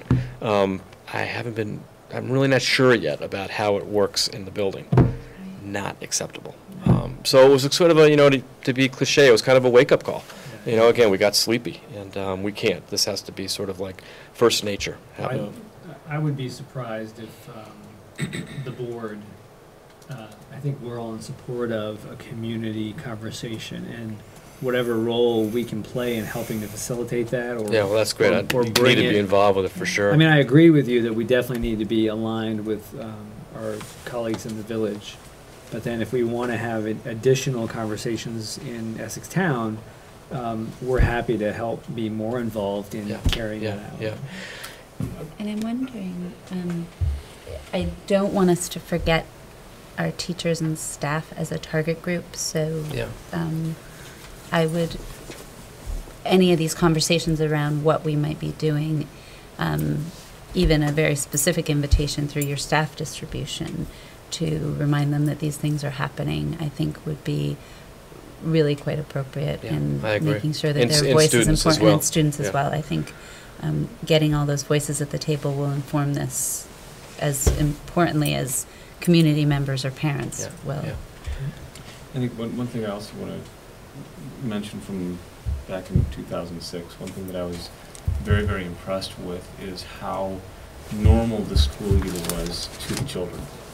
An incredible job was done for them to feel like, you know, we're still safe, this is still fun school. Not that nothing happened, but that, all is well. And you know, one thing I'm always cognizant of is if we start thinking about how do we protect, layering up more and more layers of security, in some ways that makes them feel less secure. That's right. Because it's like, why should we feel this? Right. Why do we need this? Oh my gosh, this must be really a terrifying thing. It's such a good point, Dan, that it's got to be a community-oriented sort of atmosphere, and the more you layer on. But I do think some modicum of investment around security, even if there's no fail-safe guarantees, that having people reassure when they get out of their car in the morning and walking Phyllis to the front door that they feel assured. And I think some level of investment, but just that assurance, because it might be worth it. I don't know. Well, I think to David's point, there is no foolproof system, but that doesn't mean we shouldn't do. That doesn't mean we shouldn't try to implement things that could make a difference. Recognizing that there is no. We haven't done. We don't want to ever be in a position to regret something that would have been simple to have done. Right. That in any particular situation might have. It wouldn't have responded to what you had mentioned, that somebody on a hill, because I don't think we want to put a big tall wall up around our playground. But in the vein of easier things that you would never want to look back on and think, wow. And Leo Nano's sage advice was those little things may slow things down, so that it gives them time for the first responders to get there. So he wasn't a big fan, and having talked to Leo about it a couple times, a buzzer might give cops 4 more minutes. Right. I mean, that's where he was coming. 4 more minutes might minimize casualties. Right. Yes. But those are the debates that I've tried not to get into, because there's no winning it, So. Right. 4 minutes doesn't sound like a lot. But for the life of unless it's a lot. I mean, that could mean anything for the. Yeah, and you look at these fellows who fell through the ice down in Addison just Sunday as an example. Within 20 minutes, they were all out of the lake. I mean, that's pretty impressive for volunteer first responders, I think, out there on the shoreline of Lake Champlain. So we've got a really talented group of men and women who respond to these things in the town and in the village. So just an update. So the next step would be to participate in some fashion. And I would involve you. We're going to flesh that out at Thursday, and then I think I'll have a list of things to want to talk to the board about, and I'll bring it back on Monday, the 21st, if you're still planning on meeting on that date. Well, let's talk about that. Thank you, Mark. You're welcome. Let's talk about feedback for this meeting. Taking a look at the calendar. We did schedule a meeting for next Monday, but that means I think we're going to have like 17 meetings this month. 17. Sorry, not 17, but I think we're going to be meeting every Monday this month if we hold true to our schedule. I think we initially had envisioned that this meeting was going to be the public's opportunity to come and give their input on the budget. And here we are. So how are folks feeling about a meeting next Monday? Or are we okay with maybe? What did we say that was on when we had the budget development calendar, what did we call that meeting? We probably had some verbiage in that. It was just a budget meeting because it was out of cycle, but it was Okay, just a it just said budget Yeah. meeting. I mean, I have down a list of things to bring back our capital improvement list, and then with prioritized, and then a scenario of what a second article, not a second vote, but a second article might look like. Right. I mean, I had that to bring back. I am, and the 28th was, we're not, that's not Regular meeting. possible. Draft 3. Draft 3, okay.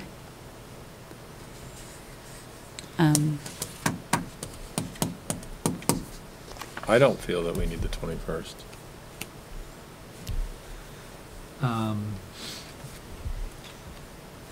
It's January, right? Right. 2013. I'm just trying to think a little bit about, one of the things that I am concerned about is the case for support that we'll present to the community about the budget. I wonder, if since there seems to be so much concern about getting that story right, I guess I would suggest that either we need to meet as a full board, or we need to farm it out to a couple of hardy souls who might be willing to take on that task, and at least getting something started, getting something on paper to help us make the case for support. Would this be a case for an hour-and-a-half work session? That's what I'm thinking. Either a work session of the full board, or maybe just of Irregardless. Or even potentially just a shorter meeting. board meeting. I think I said In case somebody else comes back. I know, does seem shorter, but in theory, we have had agendas that ended at 8:30. They don't end at 8. But if they're like coming back with information on the reserve fund and budget communication plan are the two items, and that's it on the agenda. We could do the communication part separately, but I think calling it a work session or having conversation around the reserve fund probably deserves board agenda, full board agenda, and I'm not sure, maybe that can wait till the 28th, but I think it's also harder to formulate a communication message and plan probably without that piece, if we're talking about really needing to educate around the reserve fund and how we choose to ask for support on it. But that we probably might- need some of his information. But that might be, we might be able to compartmentalize that part of the story, because it is a separate article. So what we could do is we could come back to this table next Monday for an hour and a half, where we just talk about developing the communication plan around the budget, and on the 28th, get some more information about the reserve fund, and then tackle that almost as a separate piece of the communication plan. Because you're right, they are connected, but they also could be developed independently of one another. And if we're feeling like we need that before we can do the plan. I'm not thinking before, I'm thinking just, well, I guess we could do it either way. What kind of time do you need for the reserve? I pretty much have that now. I mean, in terms of the existing list. Even security issues and. Well, I haven't gotten that. I didn't want to be presumptuous. I mean, I don't have those numbers hard and fast. I've got design layout. I don't know. I haven't done cost analysis yet, except for the buzzer system, which is I brought life safety in $10,000. I know that much. Right. But I would in rather terms go and ask for the money without a designation for what it's going to go for. But I'm wondering if there's not a placeholder around building security that's I could like probably a have range. that by the end of the month, by the 28th. Yeah, by I the could have 28th. that. That's a range that could be a. And I think you're right, David. I don't think we would be wanting to presume necessarily what the reserve fund will be used for next year. But if the funds were accessed this year, we would want to be able to talk about that. Or figure out about, if we're going to ask for additional funding, how would we explain that need? Did we access this year, Mark? No, but if we did do something with that 275, you don't need voter approval. You approve it, and then so say we spend $50,000. Right. Your second vote would be to backfill the 50 that we spent on. I mean, that would be my thinking on it. But So you don't want to get below Well, 275. Well, that's exactly what I think I'm going to, that at this point, I didn't recall that we had approved anything, nor did I know that we had spent anything. And so to Darcy's point of saying, demonstrate what's been spent and continue to demonstrate the ongoing need for this. She was fully in support of it, but I certainly got from her too, I think what we're all thinking is we need to make sure people know this is important. It continues to be important. Right.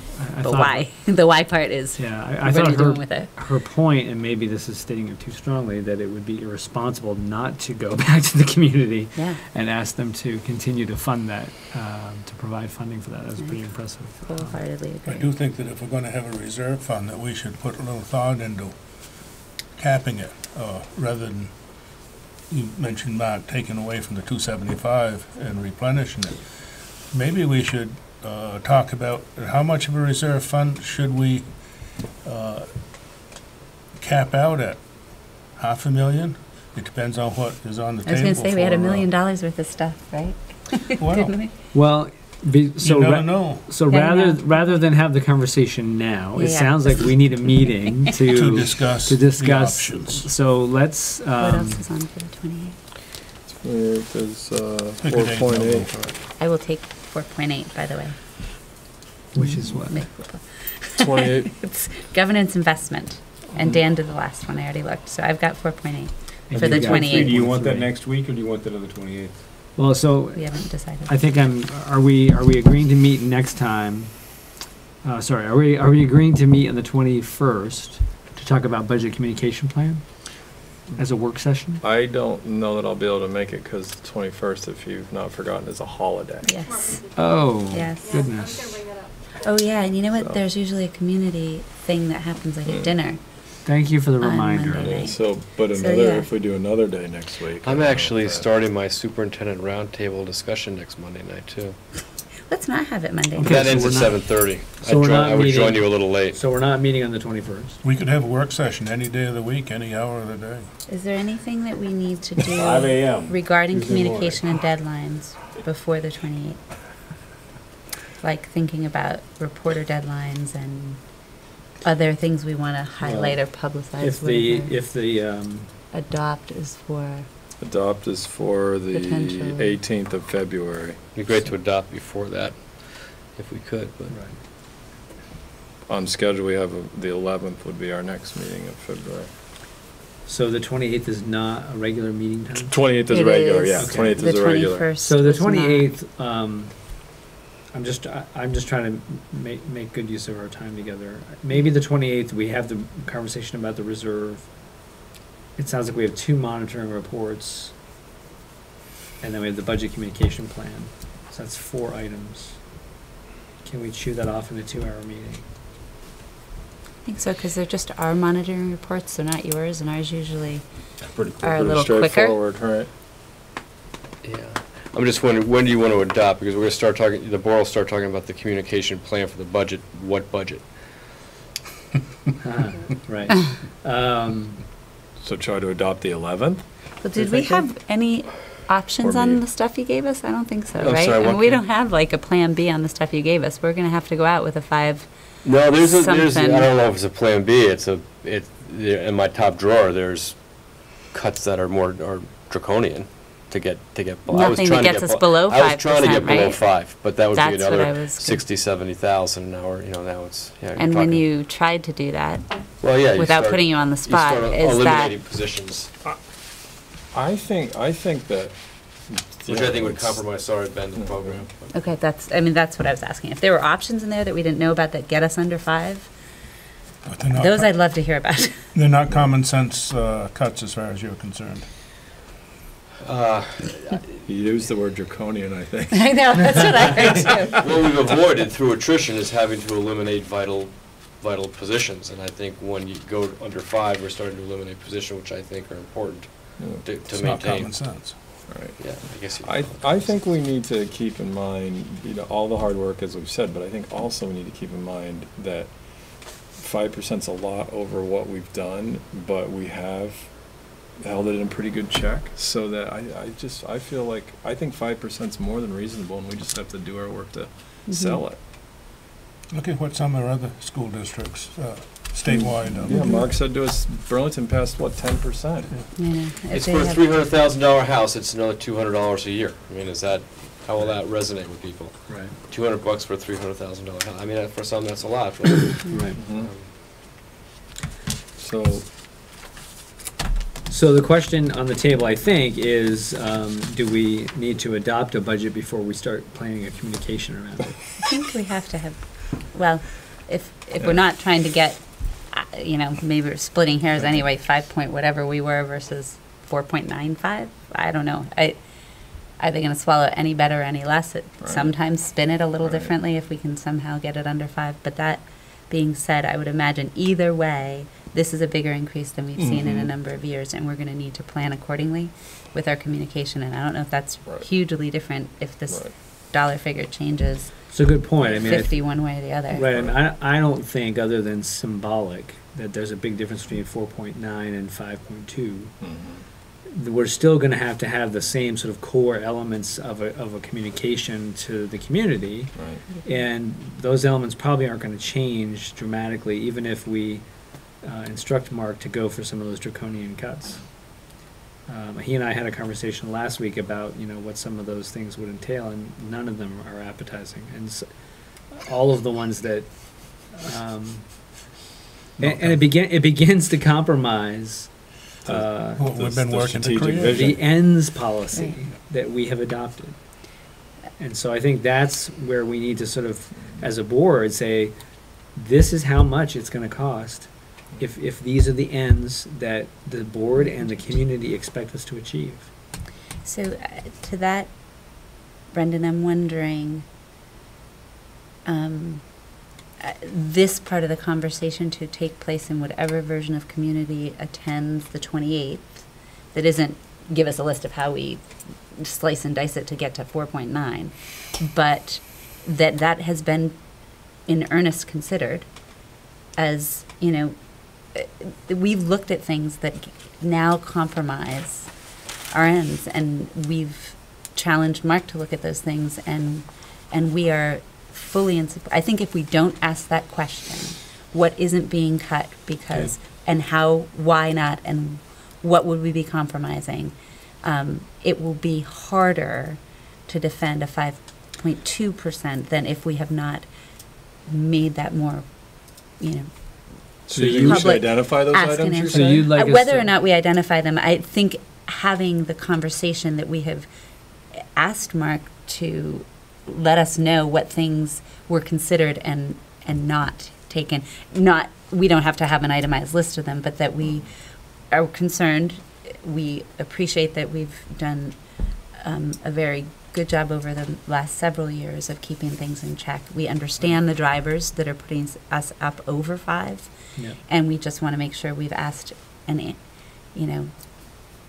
that there are no further cuts that don't compromise our ends. Right. And so do you want to see a conversation or demonstration of what some of those things might be so that we can say, no, we're not going to do that. No, we're not going to do that. Maybe. I mean, would it be instructive for... What did you hear that wasn't appetizing? I guess that's the...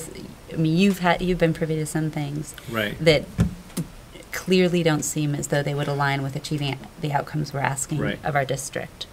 And so let's have that brought up.